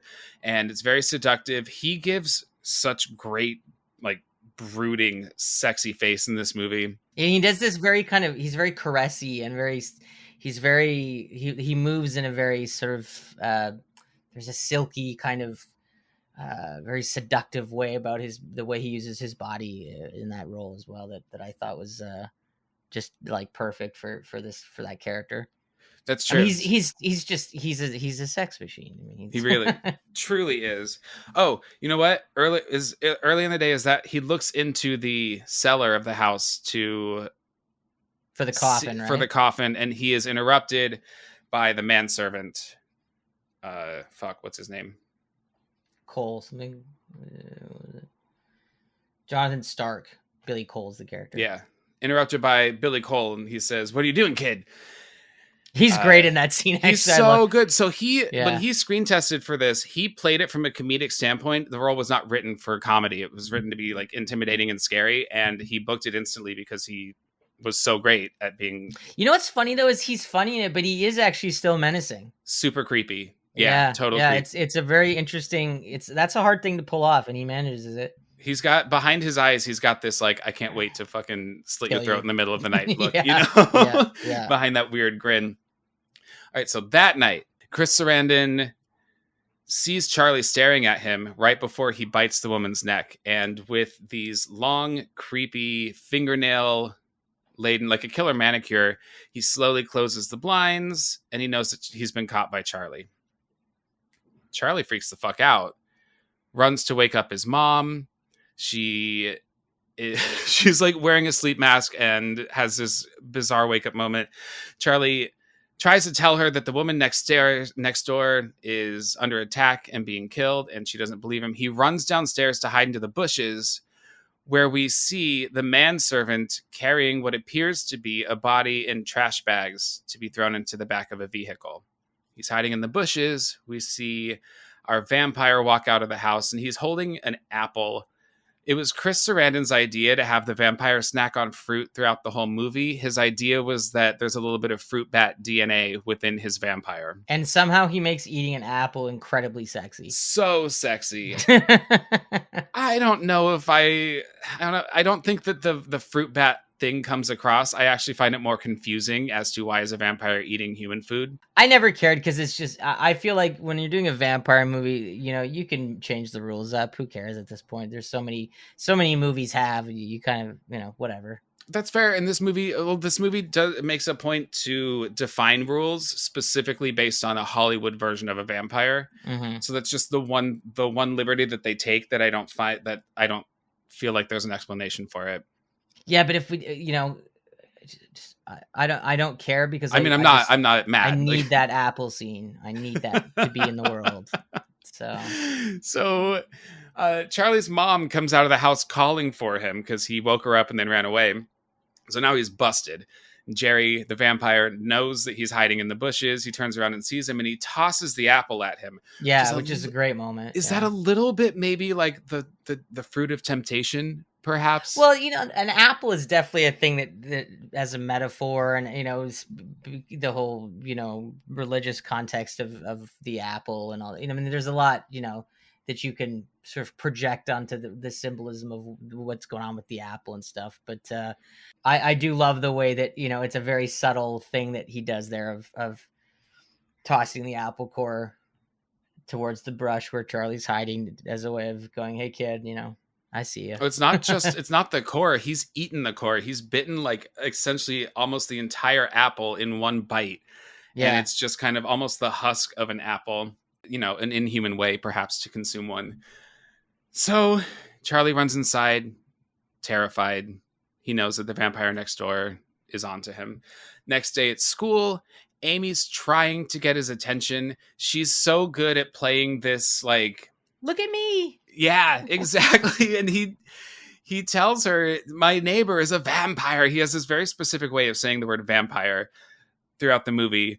I can't describe it. The A is a little over pronunciated, but it's adorable. And so she does this little coquettish, cute, "Charlie, is this some way of trying to get me back?" And then when it's clearly not, she's disappointed and upset again. Yeah. Evil Ed, a schoolmate played by Stephen Jeffries, is a total fucking weirdo. I think I was maybe a little bit of this kid mixed with like a musical theater gay, for sure. Back in my day, he makes a comment, because Charlie mentions that Amy's mad at him, and he makes a comment of, "Oh, did she find out who you really are?" Which is perhaps another little queer-coded moment. I feel like, to me, I always read that more as like that's Evil Ed's wishful thinking, because I always felt that Evil Ed had a thing for Charlie, and that he was trying to sort of impose that on his best friend. The story of many high school young gay men of wanting your best friend to be like you, even if they're not. I feel like I went through that in my late 20s. I definitely went through that in my late 20s. All right, so we're in the lunchroom, and Amy still can't get his attention. He is talking to Evil Ed, and he's like, "Yo, it's on the TV that a woman's corpse was found." And Ed says, "Oh yeah, they found 2 bodies, and both of their heads were removed." You know what I heard on the police band last night? That wasn't the only murder. The second in 2 days. And get this. Both of them had their heads chopped off. Can you believe it? You're sick. So I was watching this last night, and I was thinking, I can't tell if this is the worst performance I've ever seen in my life or the best performance I've ever seen in my life. He's so unhinged, and oh my god, the worst. No way. He's wonderful. He's fearless in this movie. He's so brilliant. It's over the top in like the most perfect way. But that's the character he's playing. Right. He's a bit cuckoo, right? I mean, his name's Evil Ed. Like he's a wacky kid. He's an outcast. That's he thought he was auditioning for Charlie, and when they told him, "No, you're up for Evil Ed," he was disappointed and a little like mad about it. But like he couldn't play anybody else but in this movie. Well, it worked out. So we know that there are dead bodies popping up all around town, and then Amy has had enough. Charlie literally has his back to her. He's not paying any attention. So she taps him on the shoulder, grabs somebody's sloppy Joe, and shoves it in his face. Hey, Charlie?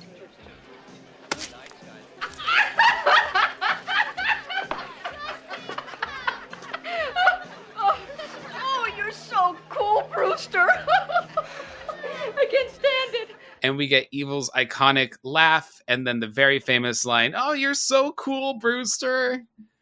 Which is the name of the documentary, yeah. Which I couldn't find anywhere. I watched it like a few years ago when it first came out, and I tried to watch it again before we recorded this, and I don't know where to find it. Huh. He goes home, and it's nighttime, and his mom has invited Jerry into the home. Now, Ed tells him kind of the rules of a vampire, and the most important thing that he tells him is going to keep you safe is that you haven't invited him into your home. So when he gets home, he finds that his mom, in fact, has. And we get this long shot where his mom says, "Oh, I want you to meet our neighbor, Jerry." And from Jerry, and I love how smitten with him the mom is. She's so like like a little schoolgirl. Giggly and adorable. As you would be. It's Chris Sarandon. It's Chris Sarandon. We get this long shot with sexy saxophone music playing from his feet up to him. And it's just like checking him out. Yeah, and then that's worth noting. Brad Fidel, I think is his name, who did the music. The music in that movie is fantastic. It's so a great good. score. He did Terminator, correct? I think he's done a few things. He did. Let me think. He did. Yes, he did, because he did a bunch of stuff for Jim Cameron. He did Terminator, he did True Lies. Yeah. He did Terminator 2. Like, yeah. He's he was Cameron's guy for a bit there.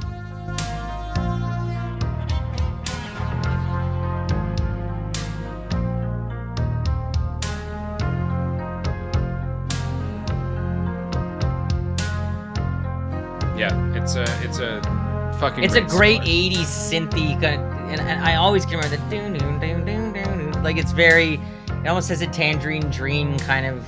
Totally, it's a fantastic score. Yeah, absolutely. Well, we know that his mom is interested because earlier she's looking out the window and she says, "Oh yeah, the new neighbor. He's pretty handsome, but he moved in with his personal carpenter. With my luck, he's probably gay." Yeah. You know what's funny though about that line is, what's up? In so many horror movies from that era, when someone says that, they say it with this like indignant, like grossed out thing. She doesn't say it that way. She just says it more like, not like, ew, gross, he's gay. She says just like, it's her bad luck that he's gay. Yeah. She doesn't do the kind of quality that so many 80s, not just horror, but people will say lines like, "Oh, he's gay, what a waste," and stuff like that. They're like, "I think he's gay," and it's always like it's a negative thing. She doesn't deliver the line like that. I always liked that about the way she sold that line. I agree, and I also feel like she's the kind of woman who would then befriend him, if he were gay. Totally, yeah, for sure. So Jerry tells Charlie, he's so good at acting afraid. He's just got this like excellent scared face. Yeah. That now that he's been invited, he'll be coming back anytime he wants, with your mother's kind permission, of course. And she giggles again and says, "Oh, of course, Jerry." Yeah. And Jerry threatens him and says, "I'll probably be back very soon." Yeah. Charlie goes upstairs, fucking terrified. He nails his window shut with like a dozen nails, trying to keep it closed. Has he put up all the garlic at this point? I think that's after this happens. Okay. It's the next day because his friends come to check on him and he's clearly not well. So then that's when they decide they're going to talk to Peter Vincent for him. Right. Okay. So this is the initial attack. Well, not really attack. It's more of a confrontation at first. Confrontation. Yeah. In the night, Jerry crawls or flies into the mom's window, and we get this shot. The director has openly admitted that it didn't work because he didn't frame it well. Nobody notices this, but he walks in front of her long mirror that's attached to her dresser, and he does not appear in the mirror. And he opens the door, and you see the door open in the mirror by itself and then close at the same time. And he said he put in a ton of work to make this shot work, and it was a waste of time because frankly, I don't think I ever noticed that until I read that he was disappointed in it, which is a shame because once you know it's there, it's kind of cool. I don't ever remember not noticing that, but no. Well, you look at things with the cinematic eye, perhaps in a different way. Maybe. Jerry like pulls her door, like kind of crushes the jam, so it won't be able to open. Yeah. Which is a great moment because it shows you how his strength. In a very simple way. Yeah. Yeah. Because he does it without even working for it. He just goes like it's just a little pull and it's crashed. Yeah. So while Charlie was expecting him to perhaps come in his window. He's come in his mom's, and we have Jerry whistle "Strangers in the Night." The original song was going to be "Whistle While You Work," and Disney wouldn't give them the rights for it, so it became "Strangers in the Night" by Frank Sinatra. And while Charlie's looking out the window, comes into Charlie's room. He's actually hiding in the closet, which I think is very interesting if we're going with the whole gay concept, and comes for Charlie, kind of pins him against the wall, and tells him, listen, I know you're on to me, kid. I'm going to give you a choice, because I wasn't given a choice. You can either ignore this and move on, or I'm going to have to kill you. And if you scream right now, I'm going to have to kill your mom too. So what are you going to do, kid? And Charlie grabs a pencil and shoves it into Jerry's hand. Jerry does this like ballet spin off camera, and we see his first transformation, right? We see the pencil through the hand, which is then pulled out. It's a great effect because the hand with the pencil in it looks fucking real. Like, it looks really good. And the makeup on his face is kick-ass. The prosthetic makeup that they put on is really cool there. Really good. Yeah, it's just great. Enough of Chris Sarandon. This is pre-Buffy. I feel like this look, very pre-Buffy, this look in The Lost Boys definitely inspired the looks for the Buffy vampires. 1000%. He's also got these incredible contacts in. So I'm a sucker for Planet Hollywood. I know the food is garbage, but I get tickled pink at tacky themed restaurants. And so I got to eat next to the contact lenses that they used for Chris Sarandon in this. They were hard plastic, handmade, and they had flecks of glitter in them. So they get this really cool, not like a pink pony sparkle glitter, but they reflect light super well. Yeah, one of the things I wanted to say about that part is that scene to me is so memorable because I think it's a really interesting detail about the Chris Sarandon character, the Jerry Dandridge character, in that he gives him a choice. He says, like, if you just forget that you saw anything, if you just leave me alone, I'll leave you alone. And it's a weird thing in that I don't think I'd ever seen that in a monster movie before, where the monster says to the Snoop or the kid or the person that's onto them, look, if you just turn the other way, if you just ignore what you've seen, I'll leave you alone. And I actually think he means it. Yeah. And it's a really interesting thing because it's like, I think that the Jerry Dandridge character is like, he's more reasonable in that way than your standard movie monster. He gives this kid, like, I don't think he really wants to kill Charlie. He's not interested in Charlie. Charlie's not, it doesn't meet his MO. He clearly has, his fangs are for prostitutes and pretty women. Prostitutes probably being so he can stay under the radar, because the police would be less likely to seriously investigate missing prostitutes than they would be a local young man. Yeah. You know what I mean? I think that if Charlie had said, fine, it's interesting to think of, what if Charlie had said, okay, like, I'll shut up. I'll of course he's not able to do that, but it's an incredibly unique beat, both from the writer's perspective and the way Chris Sarandon plays it, that he gives this kid a choice, and of course Charlie can't turn the other way, but if he were to have, the movie would have ended there.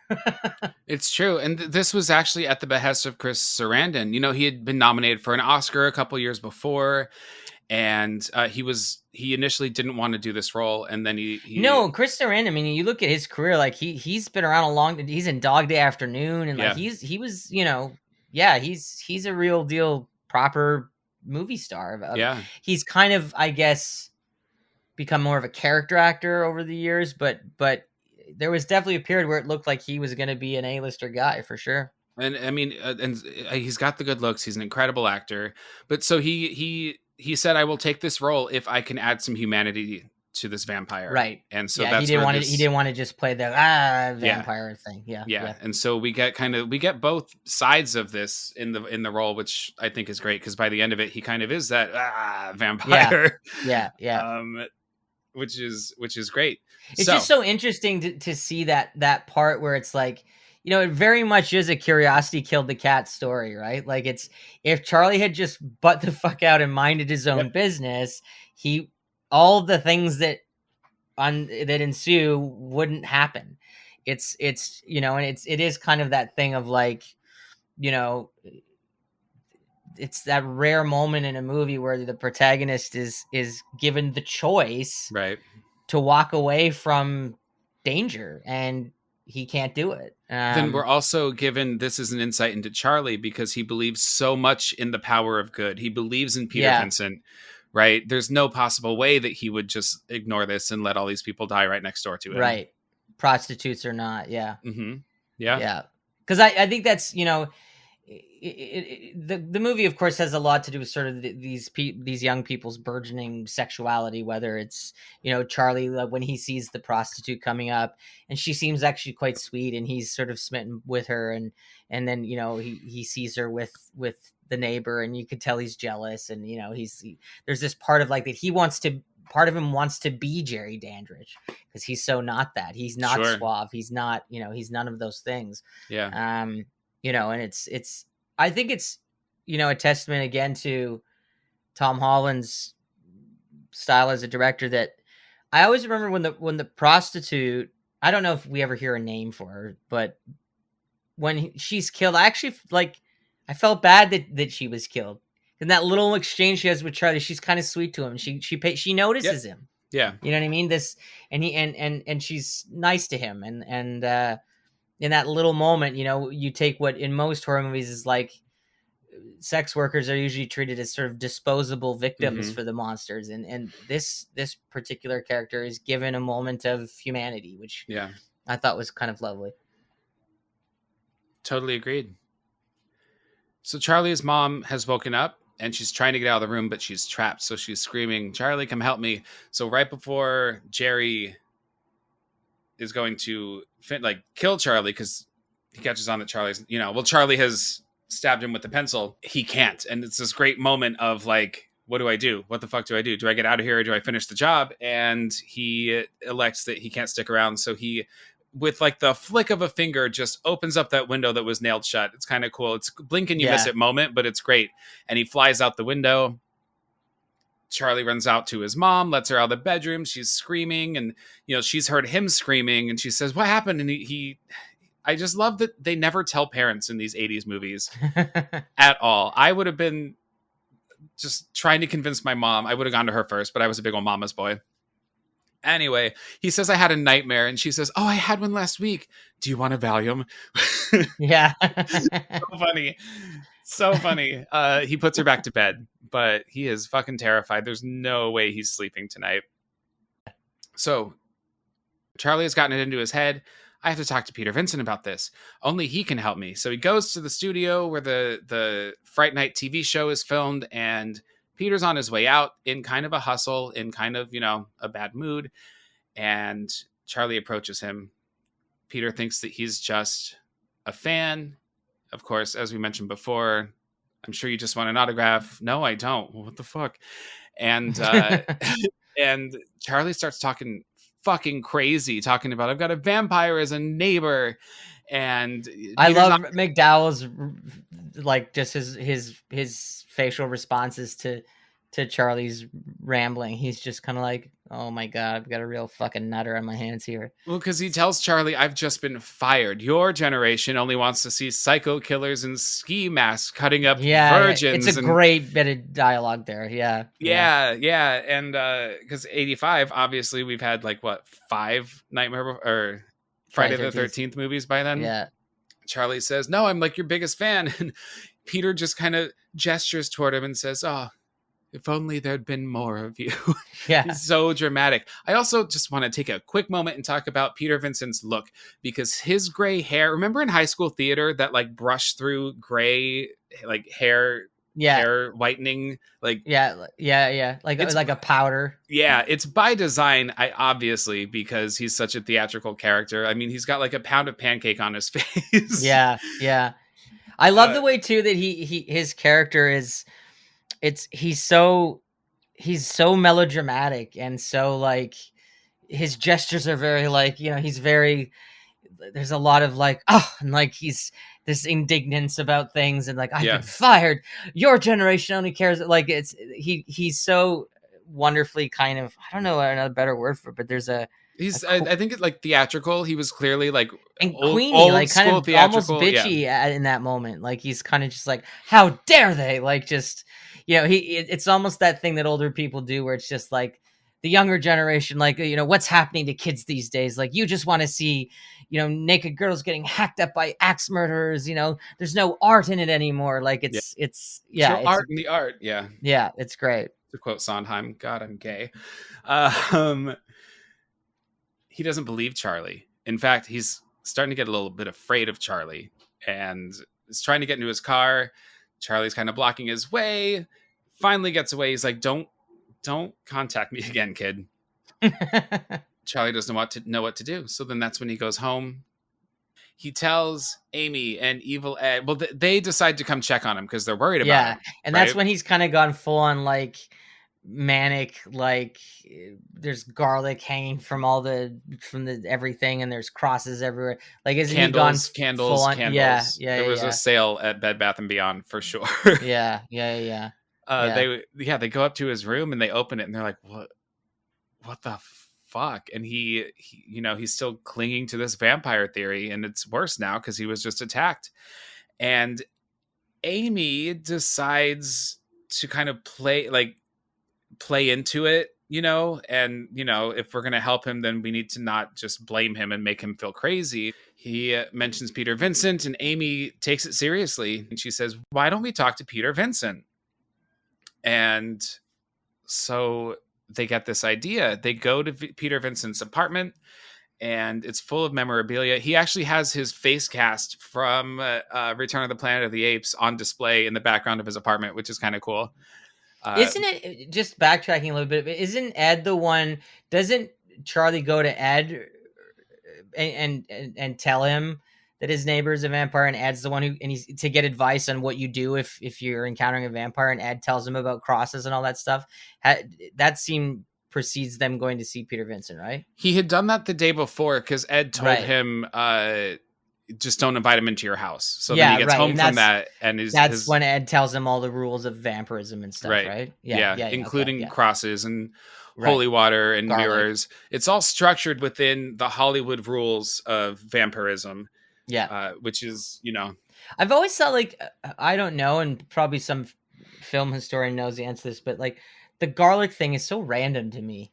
Like, why is garlic a thing that would repel a vampire? I mean, I just read it recently. I don't remember. There was also in some cultures, vampires are obsessed with counting. So they would I've seen that in a couple bury people with like seeds, right? And the vampire would not rise from the grave because they would be obsessed with counting each seed individually, or like a net. They would wrap them in a net. Which is where the Sesame Street character comes from. 1, 2, 3, like that guy comes from that part of the mythology of vampires. I didn't realize that. Mm-hmm. That's cool. Yeah. Oh, who doesn't love the Sesame Street count? I know. Yeah. And she and Evil Ed decide we should go talk to him. So they do. At first, he wants nothing to do with it. And then Amy says... Is this the scene in his apartment? Yeah. It's like, that's like one of my favorite scenes in the whole movie. That's the scene I was talking about. About it? Go for it. Yeah, that's the scene I was talking about where he has that part where he kind of looks at the prop and goes, that was my favorite role. Like there's a musicality to that line delivery that I always loved, where he's so mournful of the time where he was getting great parts that he thinks were great parts, before he was relegated to this kind of has-been movie host. But he's so funny in that scene because he plays it relatively straight as far as the Peter Vincent character goes, but I love that he actually does semi-entertain what they have to say. Like, there is a different version of that scene where a character like that is like, get the fuck out of my apartment with your crazy talk. Like, and he doesn't do that. And I think it's just, he's so desperate for any kind of attention at that point because he's forgotten, right? He's this guy who more than anything, he's more that character, I think, wanted to be an actor, not for the craft, but for the attention. So, to get some attention, even if it's from these crazy kids.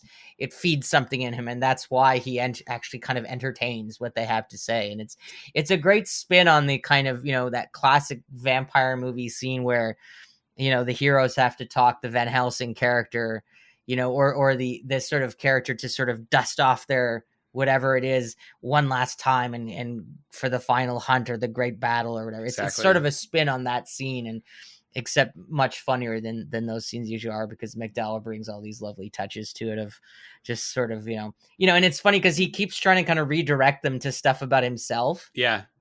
Yeah. Various things in his apartment. And, he's a wonderfully self-involved character that way. And that, they're like, there's a vampire. And he's like, yes, but what about me? Like that scene is so much fun to me.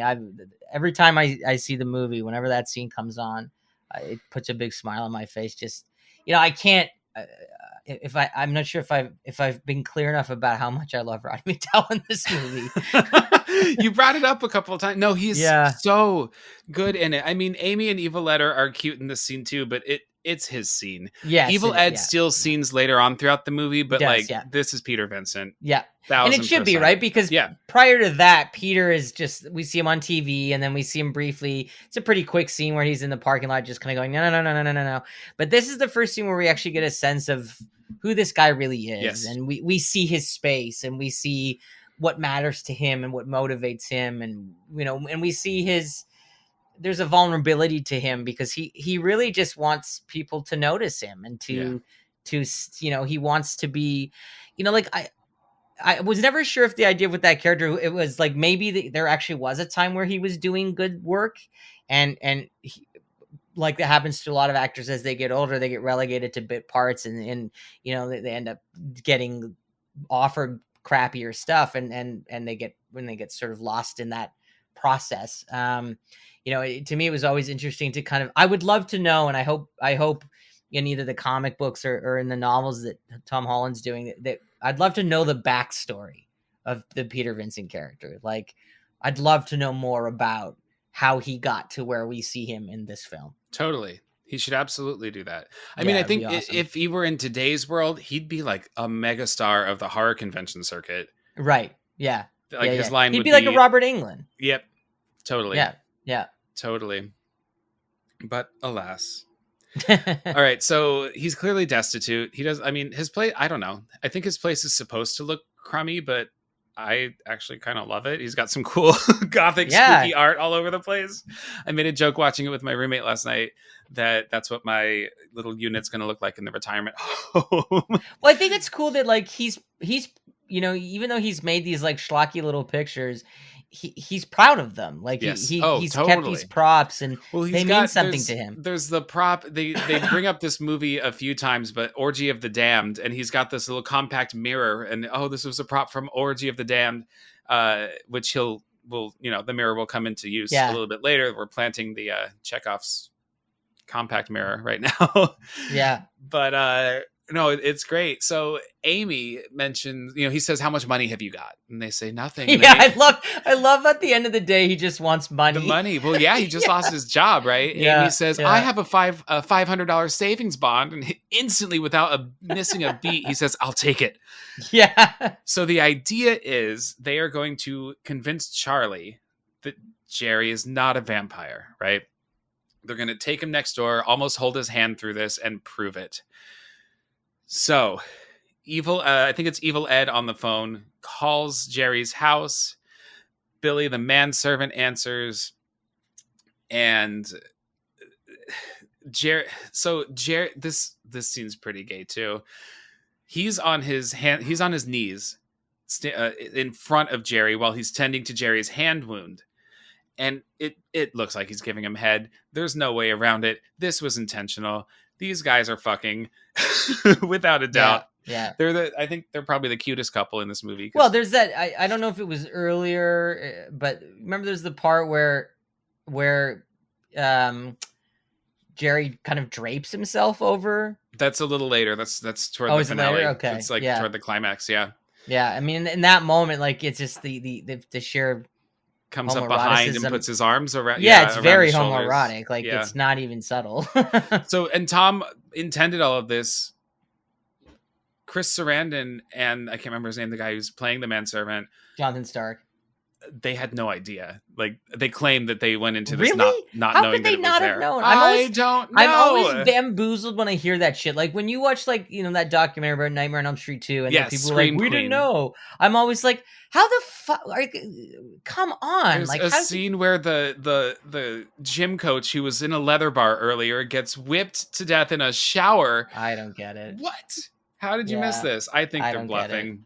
When I had Jack Shoulder on the show, I asked him about that. I was just, you know, and Jack's explanation was, he was like, you know what it was, man? He's like, I got a script, I made the movie, and like that was what was in the script. I made it. I didn't think one way or the other about it. I didn't, you know, and that makes sense to me because he was just like, fine, if it's a gay thing, it's a gay, whatever. It's, I'm just, because Jack, I think, not in that he wasn't passionate about the film that he was making, but like, he didn't write it. He was given a script. He was hired on to do a sequel to a horror movie. Not exactly. And you got to remember at the time when that movie was made, sequels were not what they are now. Doing a sequel was really like kind of low in the totem pole. If you're doing sequels, you know, you're kind of, you're sort of slumming. Totally. So for Jack, it was like, this is just a gig. And, you know, it's to Jack Shoulder's credit that because he's such a good director, that Nightmare is such a beautifully directed film. But you know, when like the writer of that movie was like, no, it was none of that was intended. It's like, dude, are you fucking crazy? You have this like that movie. There is a scene in that movie where the main character says he's trying to get inside me. Like it's like, come on. Like, or when he goes to his hot best friend's place and the hot best friend is like, how come you want to be here with me and not with your girlfriend? It's like, duh, because he wants to be there with you. Like, I have said in the past though, like if we're gonna look at that movie as kind of like gay, pretty apparent undertones, I actually think that Dream Warriors is the better representation of the queer experience, because I find Nightmare 2 to be almost from like a homophobic standpoint. Like in the end, he's saved by, you know, the loving of a good woman, and he's afraid of this monster inside of him. Whereas in Dream Warriors, they're like this group of outcasts who find themselves as a tribe, you know? So I know Dream Warriors is not a gay movie, but if you're going to look at it from a queer perspective, I think it's a better representation. I think it's a more positive one. I don't think, I think there's a validity to the fact that the homophobia aspect of Nightmare on Elm Street 2 is fairly accurate of the time. I think it does speak to a public consciousness of, you know, being afraid of that and of Mark Patton's character's fear of who he is. Totally. And, you know, so I think it's tough because I think it's an important movie because it tackles something like that pretty head on. Like, I mean, to me, when people talk about Nightmare 2 and describe it as having homosexual undertones, they're not undertones. It's fucking explicit. It's apparent. Yeah. Yeah. I mean, it's Mark Patton, of course, you know, has told his story now and you know, both in book form and in documentary form. And, you know, it's like, I remember seeing that movie, you know, at a pretty young age and just sort of thinking like, oh, you know, this is just was my frame of reference at the time. What an odd choice for a leading man. He's so quirky and, you know, sort of effeminate. And I also remember thinking, oh, weird, a horror movie with a leading man and not a scream queen or a heroine. Because by that point, almost every horror movie had a leading lady. It wasn't a man that was the lead. You know, so that made such an impression on me. And like, you know, one of the things though that I always thought about that movie that is a saving grace is the great, and we recently lost him, but the great Clu Gallagher, who plays his father, who in a very subtle way acknowledges in one scene his son's sexuality and tells him it's okay when he tells him he loves him and puts his arms around him. And it's a really kind of lovely moment. And I think that was Clu Gallagher, the actor, who found that moment. I don't think necessarily that it was in the writing or anything, but sure. You know, Fright Night to me and Nightmare 2, you know, and I've got a whole episode of the show coming up about this as well, sort of the 80s, you know, beginning to sort of start introducing what I think are not subtle, are not kind of undercurrents of homosexuality, but rather apparent homosexual stories or gay stories. It's just interesting to note that I think it's funny when people. It also ties into the denial of women's sexuality at that time. In horror films, women weren't allowed to think men were hot or check out men. Sure. You know what I mean? So it's weird to me when you see movies that have like a lot of, like hunky guys in them and they're shirtless or whatever, then immediately people call them homoerotic. But I'm always like, wait a minute, why is it homoerotic? Couldn't it also just be for women? Right. It's an interesting thing to look at the way the 80s, I think, got more comfortable or at least more interested in studying the gay male experience before it even allowed women their sexuality in film. That came later. Interesting. And, that's always been sort of something to me that. Well, I think if a straight male audience member is seeing something like that in a movie, they're not even going to think of a woman's pleasure before they think this is fucking gay. Yeah. Yeah. It's because it's all male dominated bullshit, right? So it's like, I think of when people talk about, movies that have a lot of like hunky guys in them and they're taking their shirts off, wherever. Like, yeah, sure, some of those movies are definitely homoerotic, but I don't think some of them implicitly have to be homoerotic just because the men are sexualized. I think that also creates an opportunity for women to have the female gaze that men were getting to enjoy for so long. And yet those movies are typically described as homoerotic. And I think you're right. I think it's because, most of the people who wrote about those movies can't find it in their minds to see it from the female perspective. I think that's a great point. I think it's interesting in Fright Night that Amy is so sexualized at the end of this movie. As many gay themes as this movie has, it still comes down to Amy's sexualization. Yeah. In her transition, which we'll get to that. We'll get to that a little bit later. So Charlie has already brought a police officer to Jerry's home to try to prove, that he's a vampire, and that didn't work. But yeah, I love that Jerry manages to even seduce the clearly heterosexual police officer. Right. He has him eating out of his hand by the time that police officer leaves. He's charming. Chris Sarandon is perfect casting in this because he is, he's just so good at playing this dashing and, believable character. So he has some stipulations before they bring Charlie over, including, I will not drink or touch holy water. I'm a born again Christian. So Peter Vincent agrees to just tell him it's ordinary tap water. Don't worry about it. So they kind of ambush Charlie and say, hey, we brought Peter Vincent. We're going to go next door right now and prove that he's not a vampire.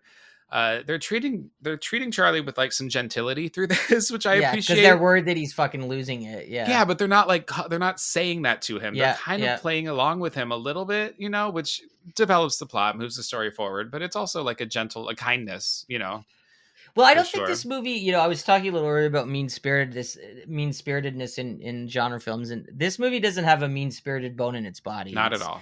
The movie has fun, great. It's sweet. It's yeah, and the filmmakers and the actors have great affection for these characters. So there's no nastiness towards anyone in the film, and I think that's part of it, the charm of it. Agreed. So they enter Jerry's home. Charlie noticed before with the police officer that there's a painting of a woman, an old painting that looks like Amy. And a lot like Amy, yeah. A lot like Amy, like it's a portrait of Amy. It's a picture of Amy, yeah. But he doesn't know what to do with that information just yet at the time. In my opinion, that was always a slightly underdeveloped plot point. If I understand correctly, that was another thing that Chris Sarandon added, that he wasn't just pursuing Amy because she was a pretty girl, but because she looked like someone from his past, or was a reincarnation of some woman from 200 years ago. This movie has a lot to do. It reflects Dracula a lot, right? We have a new neighbor. Charlie could be the Jonathan Harker character. Yeah. Amy Peter is Vincent's our Mina. Evil Ed is our Lucy, right? Yeah. Kind of off the wall character who gets it. So yeah, the idea of the lost love, The for manservant character. sure. Manservant is Renfield, Yeah, 1000%. totally. Yeah. All right, so they go through these series of tests. The holy water. It's Jerry's a little nervous to drink this holy water, which I actually really he like clarifies, with Peter Vincent, like this is holy water, right? But it's an unspoken Yeah. not holy water, right? It's not actually right. Yeah. Yeah. I love too after he downs it, he's gonna throw the vial in the fire, and Peter goes, give me that back. Because it's like a prop or Yeah, something. Yeah, exactly. Yeah. Charlie doesn't buy it. None of these tests. He's like, no, he's lying. Well, then that and wasn't rightfully holy so, water. because Charlie knows that he is a vampire. Exactly. So yeah. Exactly. And he says, why don't we go down to the basement? And Amy says, like, this is enough. You're being rude. We did what we had to do. We proved to you. So Peter Vincent pulls out that compact from the movie Orgy of the Dam, and he's checking his, I don't know, pounds of makeup that he's wearing. And he sees behind him Amy talking to nobody. But then when he turns around, she's talking to our vampire, right? And he shrieks and he drops his mirror and it cracks. Jerry, the vampire, notices this and looks over. Peter quickly picks up the mirror and says, oh, it was nothing. But he is like shaken. Roddy McDowall was great there too, because so good. It's such a change, right? Because the sort of camp quality of the character disappears in that moment. He's genuinely afraid. He's real. Because all of a sudden, in the reality of the world for Peter Vincent, now vampires are real, and the whole world is flipped upside down for him. And it's a great moment for Roddy McDowall. Yeah, absolutely. He wants to get the fuck out of there, and he's terrified. Yeah. Books it, like, showed up, got my paycheck, I'm done, and rushes to his car. Charlie follows. Charlie like senses. I love how much of a coward he really is in that moment too, right? Like, absolutely, he's not interested at all in heroics. He just wants to get the fuck out of Dodge. Yes. Yeah. I just show up, all done up, dance to my thing, get paid, and I'm out. Yeah, he is nothing like his screen presence in the least. So Charlie knows. He's like, you saw something. He follows him to the car. And Peter gets in, and Charlie's like leaning in the window. He's like, tell me what you saw. And right before Peter pulls off, he says, he cast no reflection in my mirror. And then he drives away. Yeah. And Charlie's kind of left alone to deal with this again because his other two friends still don't believe him. So from here, they're going to walk Amy home.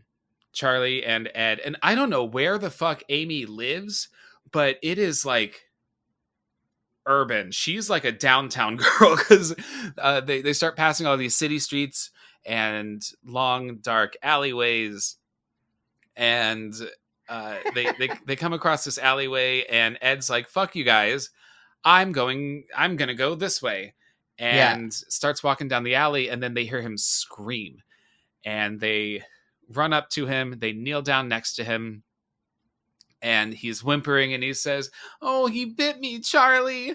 And if you don't get away, I'm going to give you a giant hickey. It's the cutest thing. And I don't know. I really love funny. Evil Ed. I think he's such a great character. Yeah, he is. Anyway, they call him an asshole. They part ways. And Charlie and Amy start walking away. Well, and it kind of acts as a precursor to what happens to Ed. Yeah. Right? It sort of sets that up. Yeah. Evil Ed's walking down, I mean, just the foggiest alleyway you've ever seen. It's wonderful. Again, that's that kind of Hammer quality, right? Like it's over the top and from an art direction standpoint, but it looks great, and it's not realistic, but it's atmospheric. Oh yeah, like later when the house is just dripping in fog, it's ridiculous and over the top, and it looks amazing. All right, so Ed starts to notice Jerry is behind him. Jerry's wardrobe in this film is fucking awesome. He's got this like gray leather trench coat. It's almost like a modern version of a cape, right? It flows and like a burgundy scarf, right? Yeah. He looks great. He wears sweaters and turtlenecks really well in this movie. Like, I look terrible in a sweater. I think you got to have broad shoulders and a tiny waist to look good in a sweater, you know? Any sweater? Any sweater that I put on isn't working. Anyway, he looks fucking great. Ed is running. He doesn't know what the hell's happening. He turns a corner and it's a dead end. And Jerry's got him. And there's this whole scene. He approaches him. Ed has crouched down. He's like on the floor now, crying.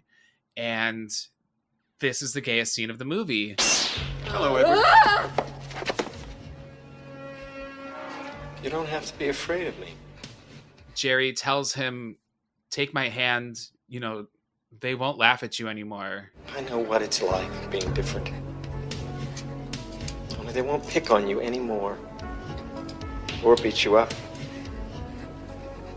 I'll see to that. They won't laugh at you anymore. No one will bully you anymore. I'll see to that. And he's basically encouraging him to come out. Yeah, exactly. I'll protect you and come into your power as a man. Yeah, totally. Yeah. Just take my hand. So Ed's crying. It's a great scene. He plays it very well. All you have to do is take my hand. Here, Edward. Take my hand.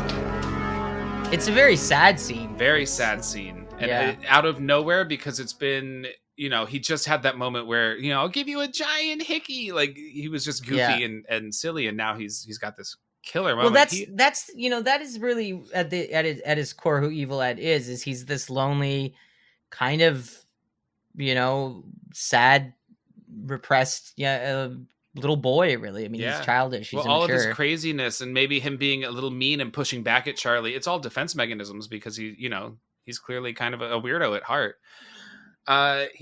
Jerry kind of he stands up. He's pulled up by Jerry. Jerry wraps his trench coat / cape around him, and we cut away and we hear Ed scream again.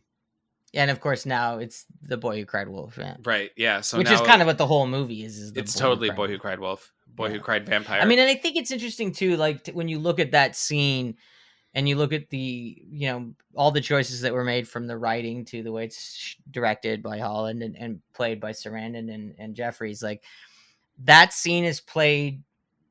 It's not played in any way for laughs.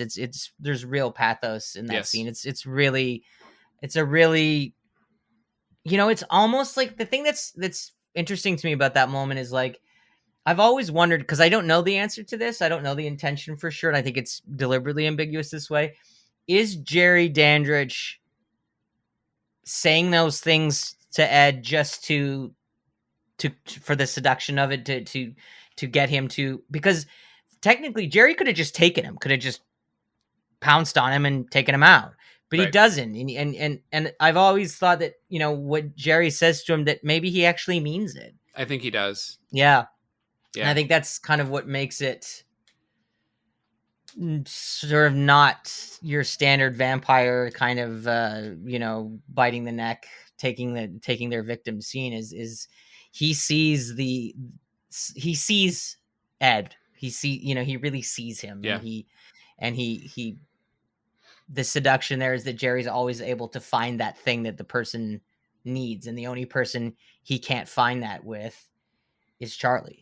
Yeah. Which is why Charlie is our hero. Yeah, totally. It's a great scene. It really shifts the tone. I think it's one of the most memorable scenes in the film. Agreed. It also makes Jerry more dangerous because now this is the first time that he's gotten someone who's close to us, right? Part of our Scooby gang, yeah. Exactly.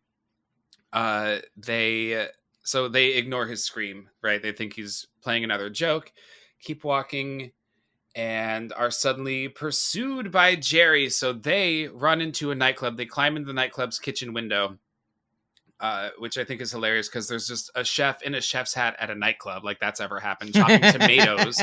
Like anybody in the 80s is eating in a nightclub. Everyone's on Quaaludes and cocaine.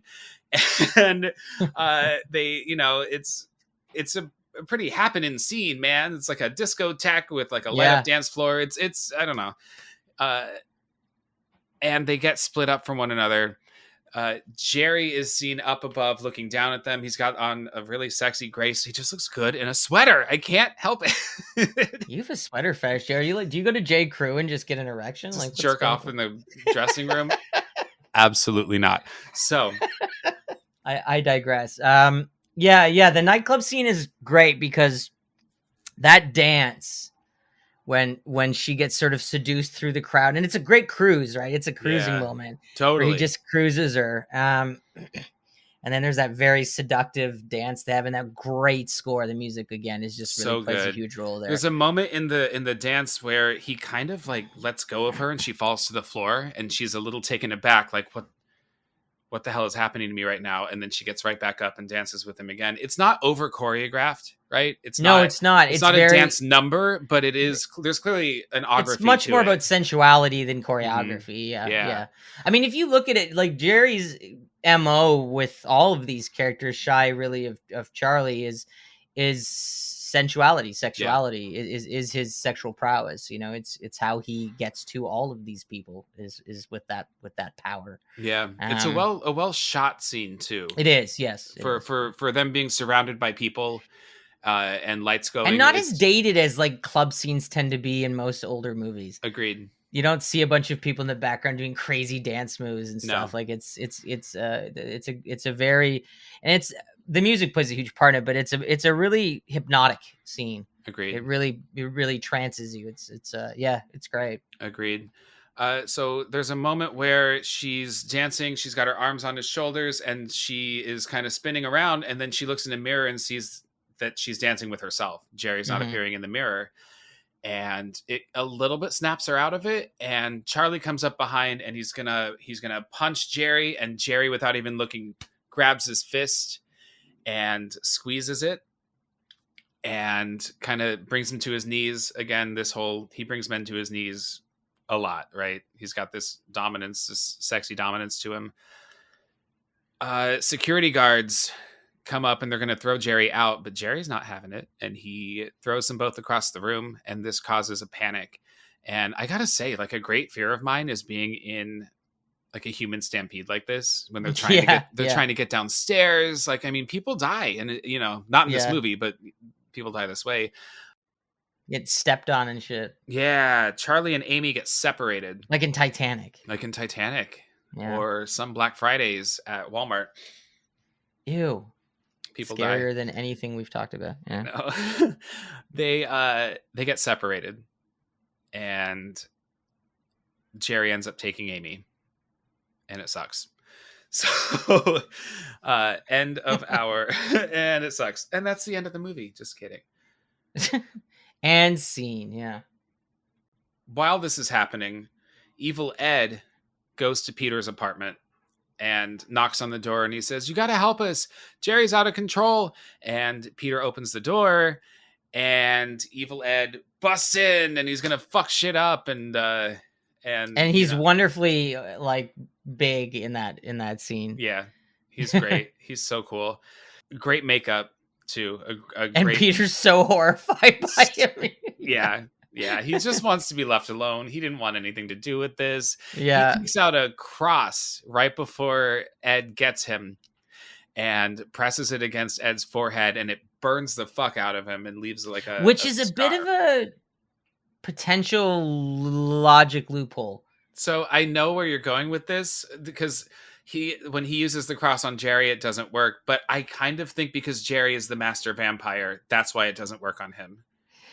Yeah, that's what I've always told myself.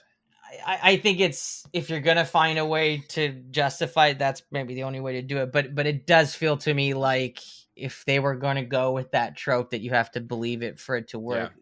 Well, because they say it like 3 or 4 times. Yeah, that at that stage, the whole, I mean, it's a big deal in the movie when Peter finds his faith and makes the cross work. So it probably shouldn't have worked in that scene. Yeah, but whatever. It looks cool. Yeah, yeah, it's a cool moment when he burns it, and with the makeup, it's great. Yeah, it may be a little inconsistent, but that's okay. It's forgiven. Shrieks and screams and says, "The master will not be pleased with this," and he runs away. Does he actually say the master? Yeah, he does. That's great. Yeah. So by the time Charlie gets to Peter's door, this poor old man, he has it chained and locked, and he won't let Charlie in. And Charlie says, "I'm not a vampire," and he says, "Here, grab this." So he holds the cross out the door. Charlie grabs the cross. He is allowed into the house. Charlie explains he's got Amy. You know, we've got to do something. Peter is reluctant. He doesn't want to do this. And it is It Yeah, is $500 isn't going to cut it this time. No, but then it is the fact that Charlie believes in him Which is that a lovely pushes moment. him. It's a Yeah. really lovely moment. He says, like, you believe in me? It's really sweet, really Yeah, tender. it is. And again, to me, it's that moment where we see that this character isn't as the Peter Vincent character. He's not as superficial as he No. sort of seems early on in the film. Correct. That he really just much like, and it's a through line through this movie, right? It's again with Evil Ed and with Charlie. Like, these are people who just want people to see them. Who Yeah. want people to appreciate Amy. You know, same Yeah. thing. She wants Charlie to notice her. Like, that's a very, you know, that's a lot of what this movie is about. Is these young people, or in Peter's case, an older person, that just want to be seen. They want to be. They want to be. They want to be appreciated. They want to be recognized in some way. Yes. You know, and for Amy, it's recognized for her sexuality, for her womanism. Yeah. For Charlie, for, you know, his truth, that he's seen what he's seen. Absolutely. You know, and for Ed, that he's worth love. That he's worth, you know, he's worth you know, people's affections. Sure. Yeah.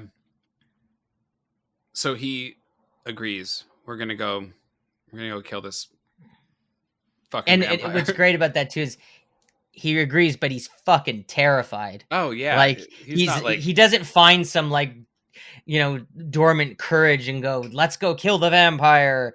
He's like, okay. He brings his movie prop briefcase full of vampire hunting tools. Yeah. Yeah. They get to Jerry's house, and then this is, like I mentioned before, it's covered, like, I mean, dripping in fog. All of a sudden it's turned into that, like, a haunted house. Yeah. It's a little ridiculous. This was actually the same street where they filmed The Burbs. The Tom Hanks film? Yeah. So Charlie says, let's go in the back entrance. And Peter says, no, we're doing this through the front door.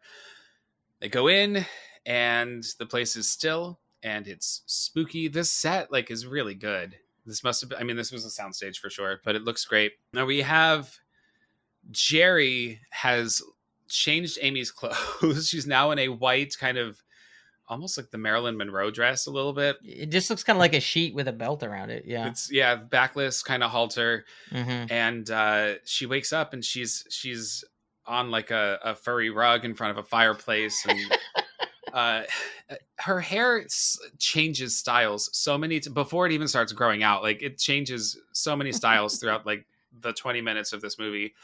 But Jerry, she notices the painting of the portrait of old Amy, you know, former life Amy.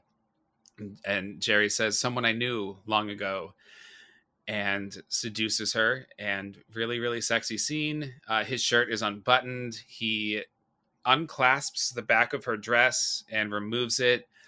And we don't see her breasts, but she's topless. And proceeds to Which I think is way sexier anyway. Yes, totally. Not Also, for the straight boys, I guess, in the audience. Keeping in mind, she is a high school student. I mean, I'm going to go with the fact that they're probably seniors, and so they're probably 18.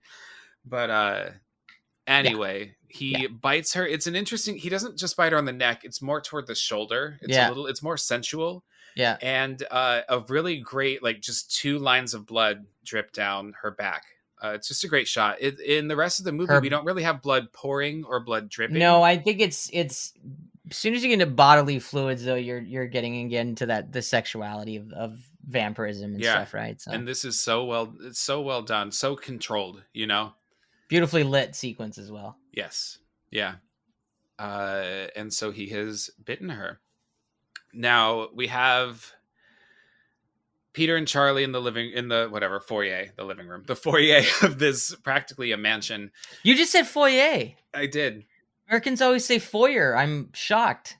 Oh no, I would never say foyer. Oh, thank you. I've actually had arguments with, not to do the Canadian American thing here, but I've had full on arguments with American folk when they're like, "Did you say foyer?" And I'm like, "That's how you say the word." They're like, "You mean foyer?" I'm like, "No, I don't mean foyer. It's fucking Christ." Anyway, no, I won't get into it. No, it's a foyer. Thank you for saying the word properly. Yeah, for sure. All right, so Jerry approaches him at the top of the stairs. He like digs his fingernail into the railing as he's walking. It kind of peels up like wood scraps. Yeah, it's or, like, cool. I it's like that real bit. cool. I'm assuming Yeah. they had some kind of metal device like on his fingernail. It was just cool.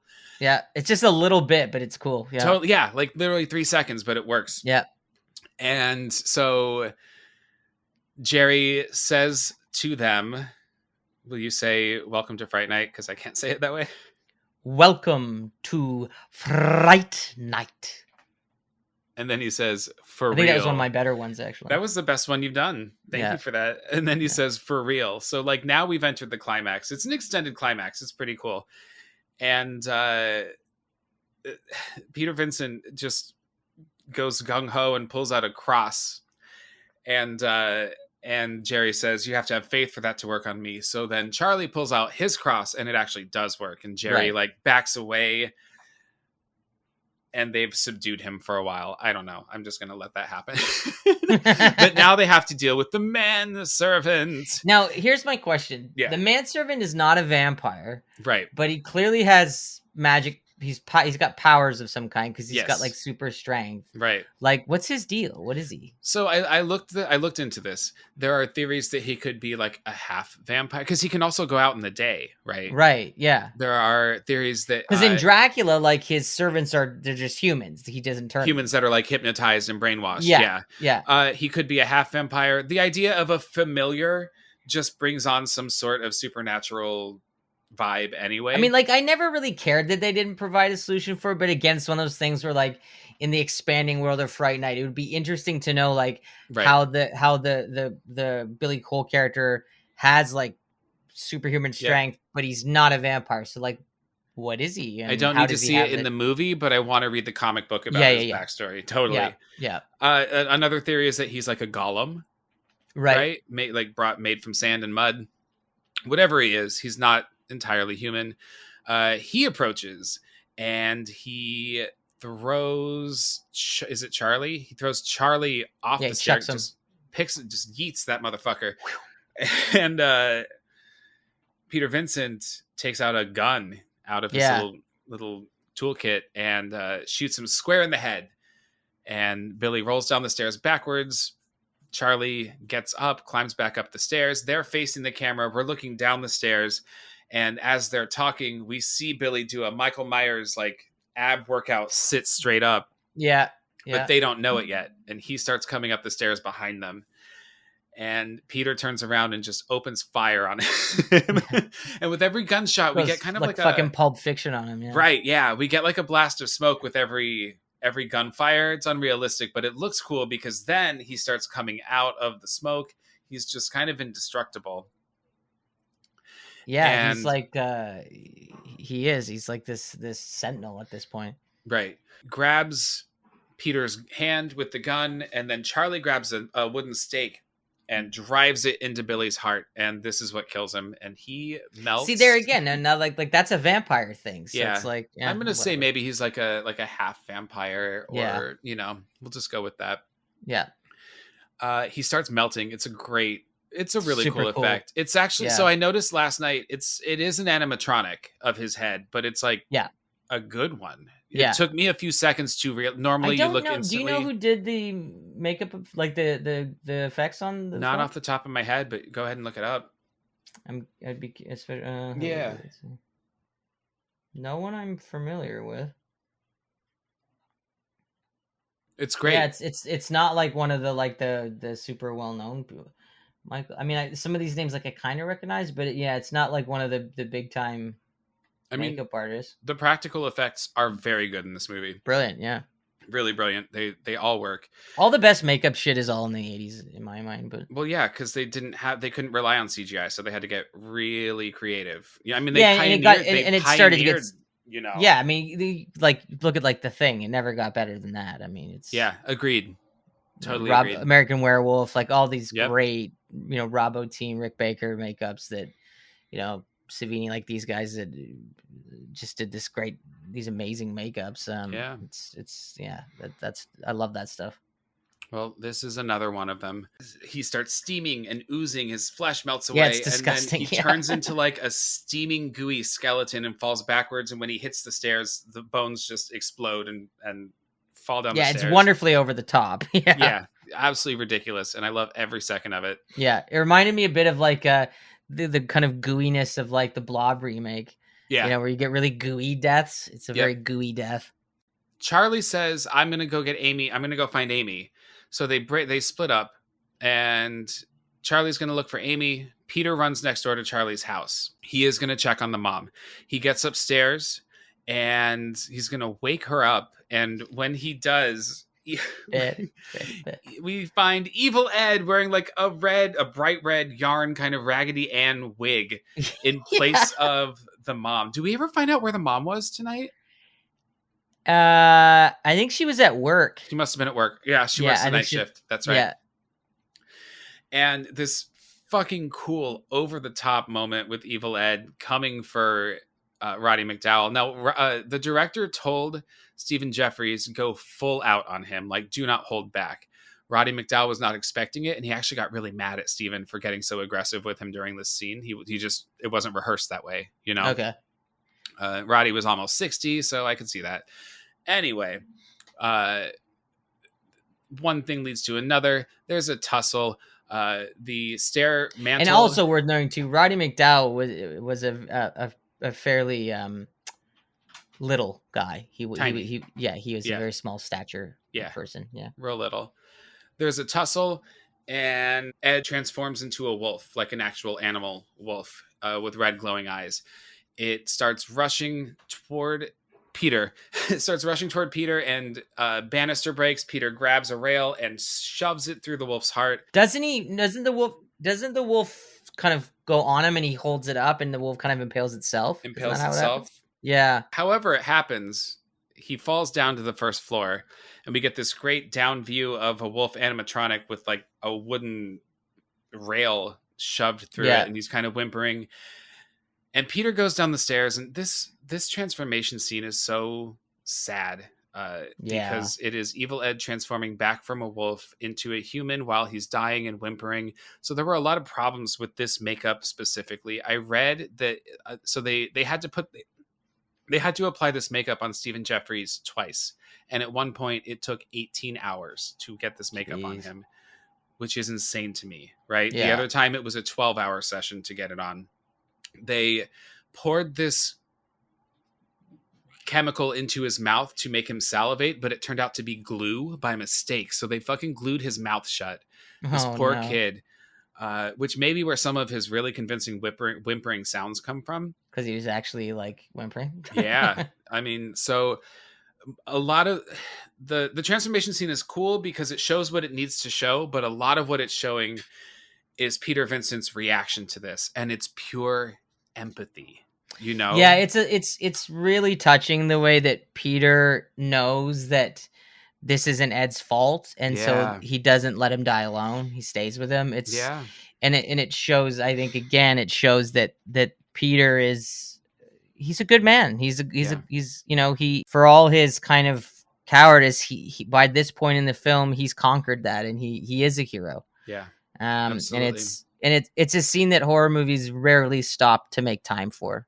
Yeah, I agree. Where death actually has substance and consequence, and the life of someone matters. Well, and there's a scene where there's a moment where he's reaching out to Peter, and Peter almost touches his hand. Yeah. And he's like, he's naked, isn't he, in that sequence too? Like it's a very... Yeah, so he's like almost, I mean, he's got hair kind of disappearing here and there on his body, but yeah, by the end of it, he's fully nude.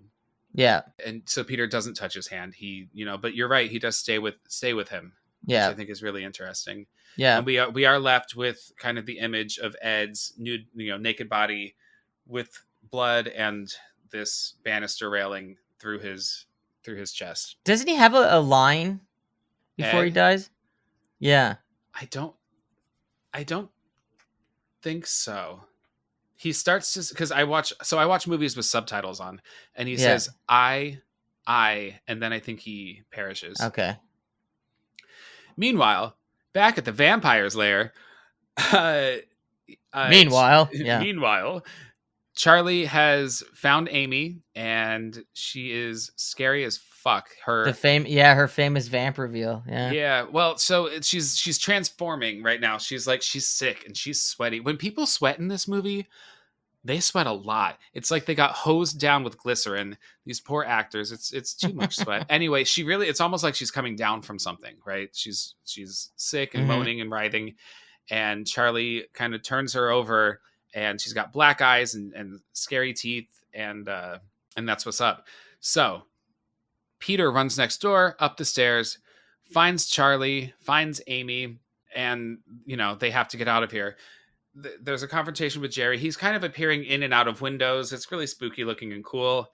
Yeah. And we meet upon Isn't it all stained glass? Isn't there a lot of stained glass? So there is a stained glass window at the top of the staircase. Right. And this is where we meet up with Jerry again, and he is in full on vampire mode, right? He's transformed into the monster. He's going to kill them. It's over. He's got this really cool vampire voice. They were originally going to dub it with they were going to use technology to transform his voice, and it sounded awful.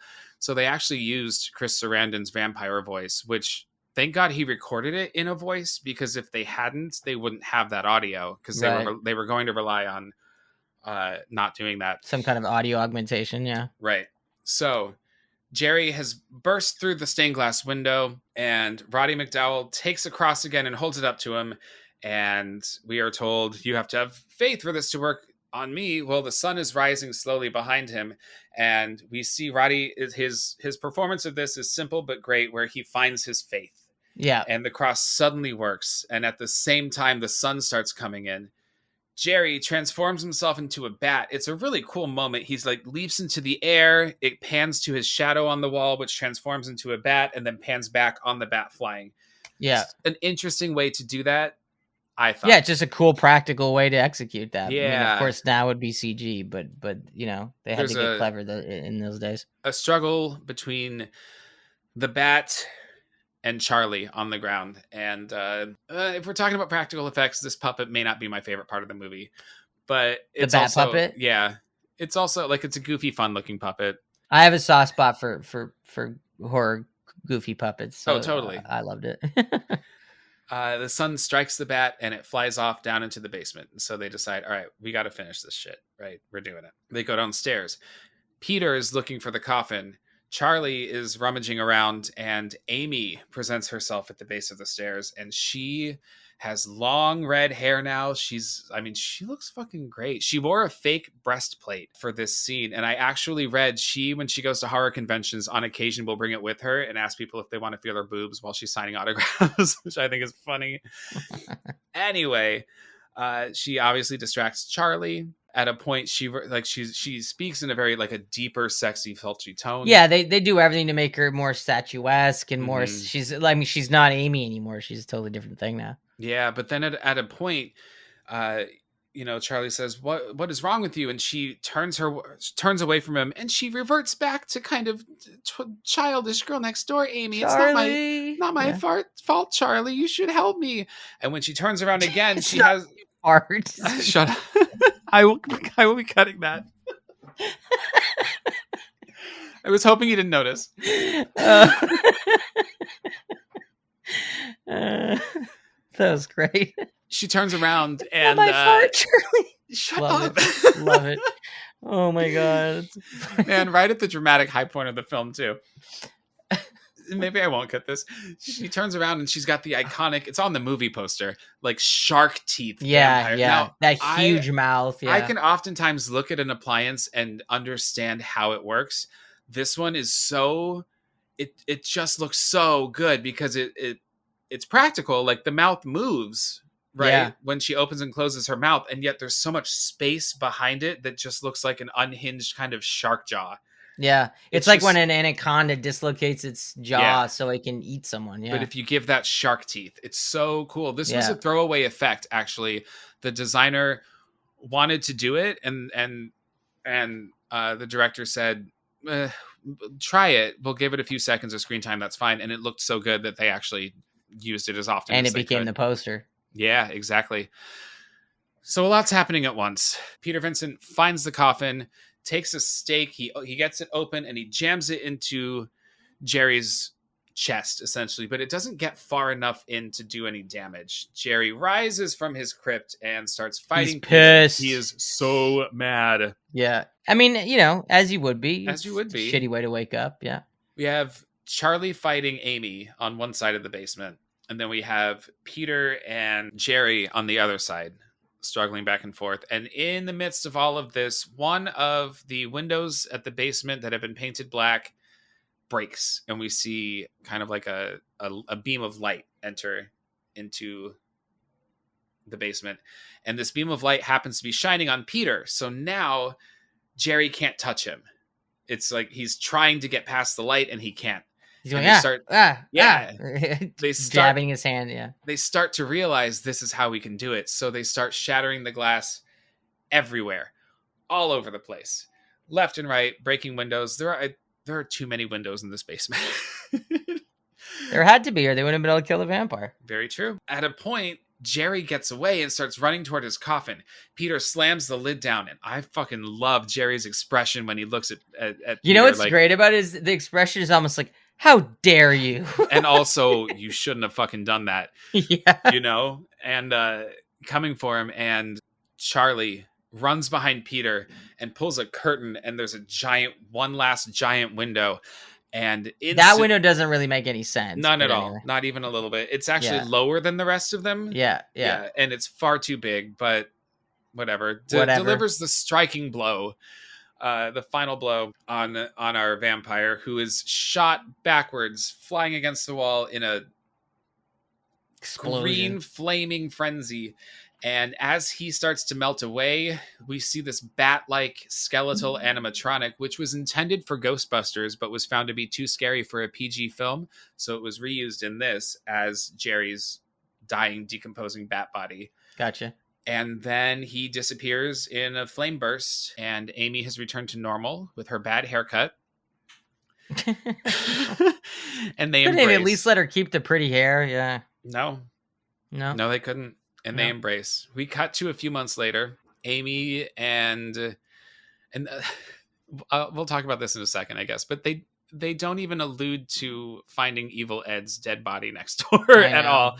Yeah. But so, all right, a few months later, and Charlie and Amy are making out on the bed. It's exactly like the opening scene, right? They're watching TV. Yeah. And Fright Night comes on, and Peter Vincent is hosting again. He got his job back, and he says something to the effect of, "I'm leaving vampires and the undead to the grave.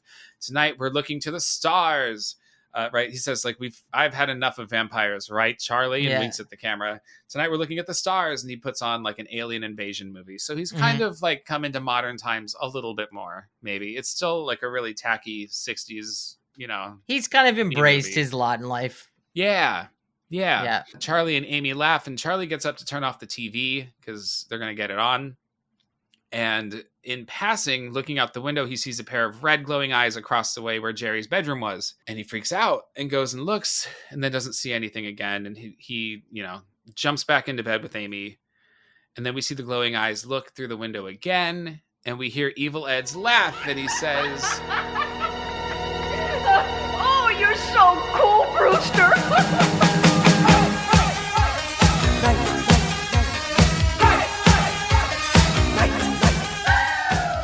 Cut to black. Credits roll. I love an 80s horror movie with a theme song, and this one has a great one.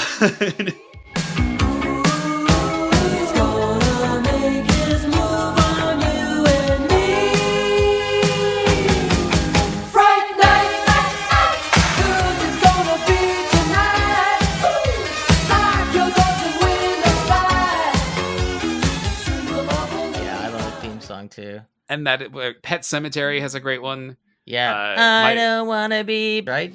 I think so. Maybe I'll do a one-man show or like a cabaret of all of the 80s credit like horror movie credit songs. There's lots of great ones. Do the ballad of Harry Warden from My Bloody Valentine. Friday the 13th parts. Was it 6 or 7? Happy Birthday to Me has one. The Man Behind the Mask. Yeah. And part 8. The darkest side of the night in Jason Takes Manhattan. It's a great song. All right. Anyway, that's Fright Night. We made it. We did it. Yay. This is officially the longest episode I've ever had.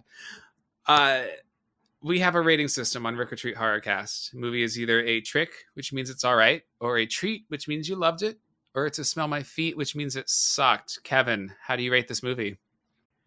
I mean, I think you know my answer. Treat. We're both treating this movie for big sure. Time. Big time. Obviously. I mean, it's impossible to. I think it's important to sort of recognize the influence that this movie had. You know, it was one of the movies of the 80s that when people talk with great reverence of that generation of horror, Fright Night's right at the top of that list. It's one of those movies like Reanimator that successfully combined comedy and horror. It's got everything from great effects, great score, great cast. There's Fright Night to me is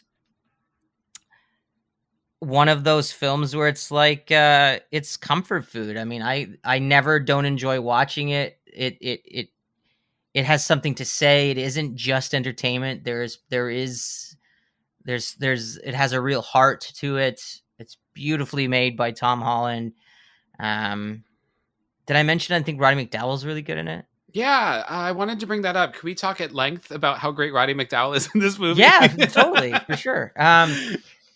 So I think that, you know, it's great now to see Fright Night, you know, with the books and the comics and, you know, sort of Tom Holland's kind of, you know, I think Tom Holland has a lot of affection for this film, and he seems to never get tired of time. I think he's very proud of it, and as he should be. And I know Roddy McDowall loved playing Peter Vincent, and it was great for him. I think it was the last great role he really had. It brought him a lot of attention in the latter part of his career that he deserved. I would have liked to have seen William Ragsdale get to go on and do more stuff. I think he didn't quite get the career he deserved because he's wonderful in the film. Stephen Jeffries, I think his career went the way it did maybe because I think he's an eccentric person. Yeah. And but I can't imagine the movie without him. And Amanda Beers has gone on to do a lot of great stuff. She was just in that movie Bros. Was she? Yeah. She plays the Billy Eichner's mom. That's cute. And she's very funny in it. Good.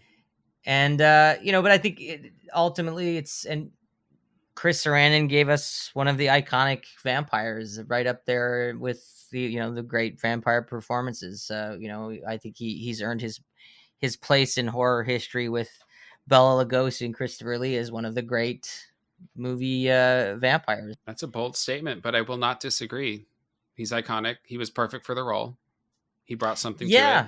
He brought a lot to it. He made it entirely his own, and he made bold choices, and he never feels like he's condescending to, I'm playing a fucking vampire. Like there's never that vibe. He really bought into this, and he was a great actor. I think it was a stroke of genius to cast him, and to get someone, because Sarandon went on to do Child's Play next with Tom Holland. So clearly they liked working with each other. He's also the speaking voice for Jack Skellington in The Nightmare Before Christmas. Yeah. And Princess Bride. And he's in Princess Bride. Yeah. He's brilliant in Princess Bride. So Love him in that. Yeah. So I mean, he's just one of those actors. It's like, everybody knows who he is, but he just never, for whatever reason, he never quite made it onto that A list. So weird. Oscar nomination and everything. Yeah. And he had what it takes, It's just, I think he's more engaging than some leading men that took off, but. Yeah, I sometimes wonder if it was because he was so handsome that maybe it was he was sort of.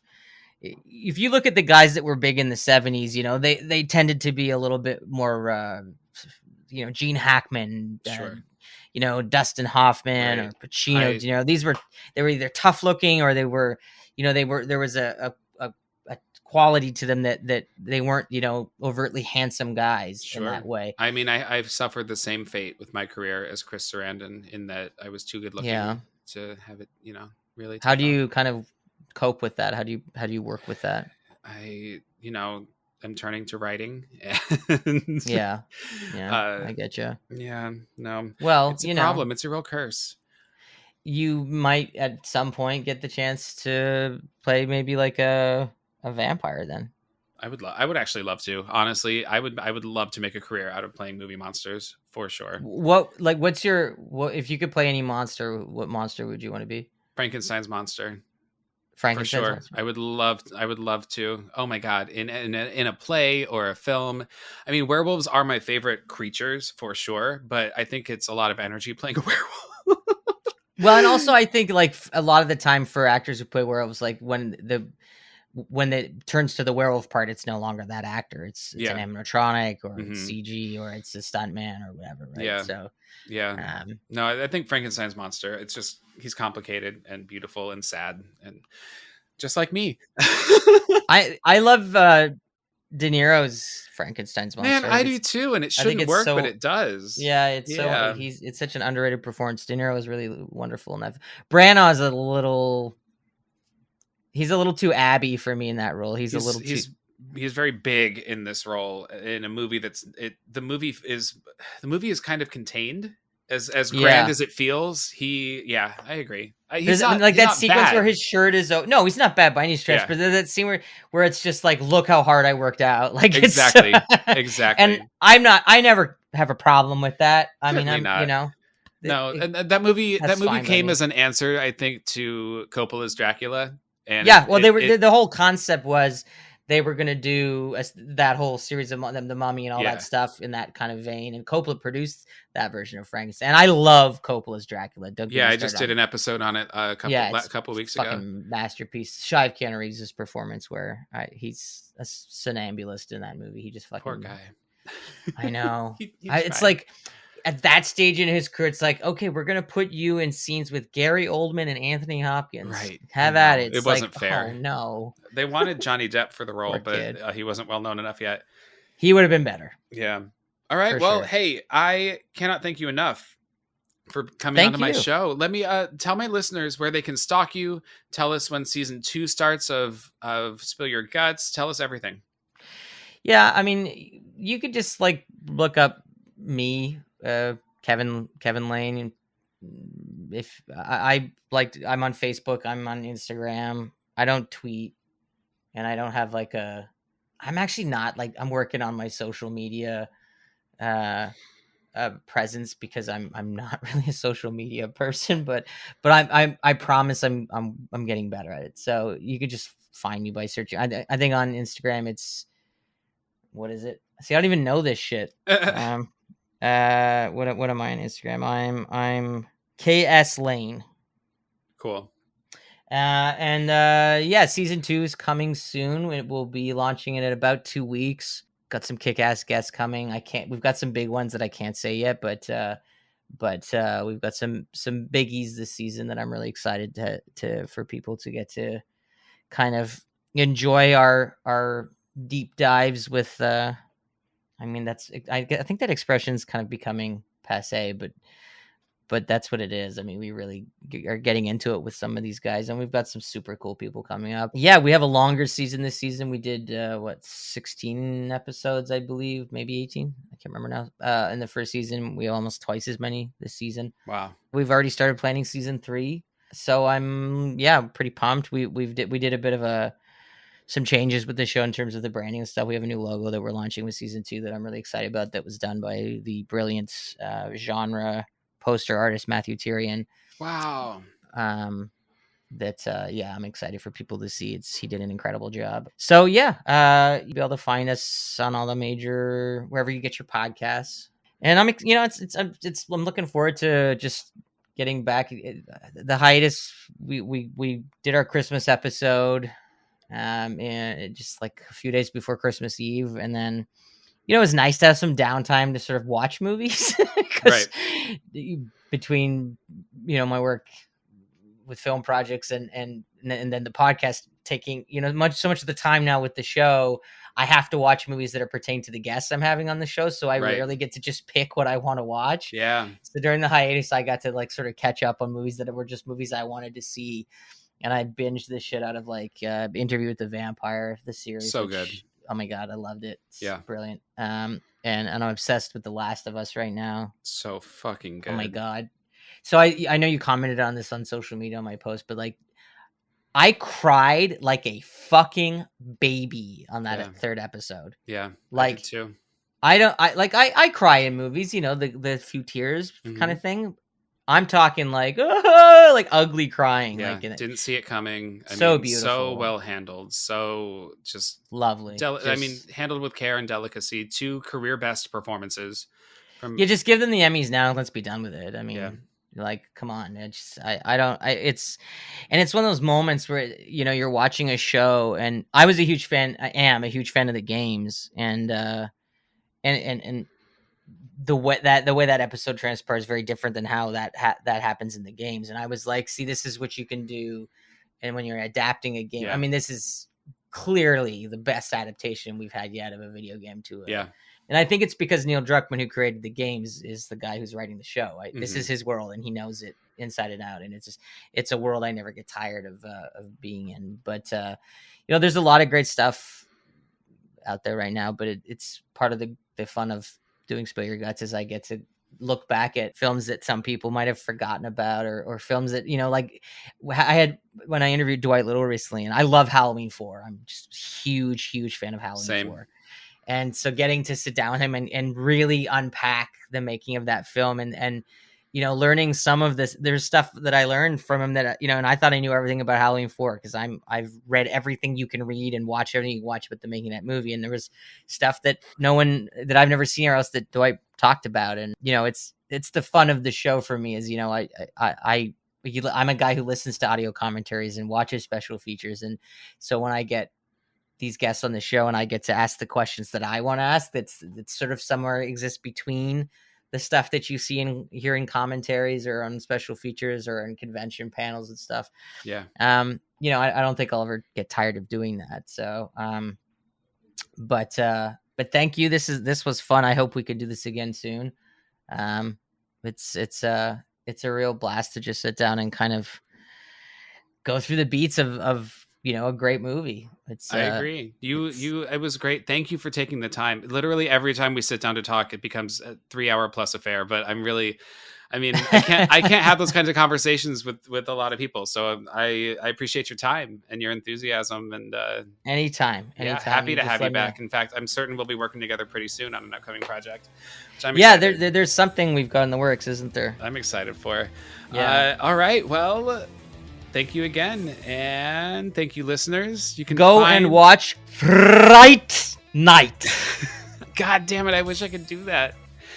You can find me, Ricky, your host, on Instagram at Rick_R_Treat, and stay tuned for my credits to find out where you can follow the show. Later, spookies. Bye. Thanks for coming Rick or Treating. You can follow the show on Instagram at Rick_Treat_Pod. It'd be a real scream if you'd take a moment to subscribe, rate, and review the show on whatever platform you're listening on. The show's spooky intro and outro music is a cover of Camille Saint-Saëns' Danse Macabre, with orchestrations composed and performed by Lestat von Monlicht. Links to the artist's music can be found in the episode description. Check him out, he's frighteningly talented. Rick or Treat Horrorcast is independently produced by me, Ricky J. Duarte of Rick or Treat Productions. If you like what you heard, tell a friend. If you didn't, well, they're coming to get you, listener.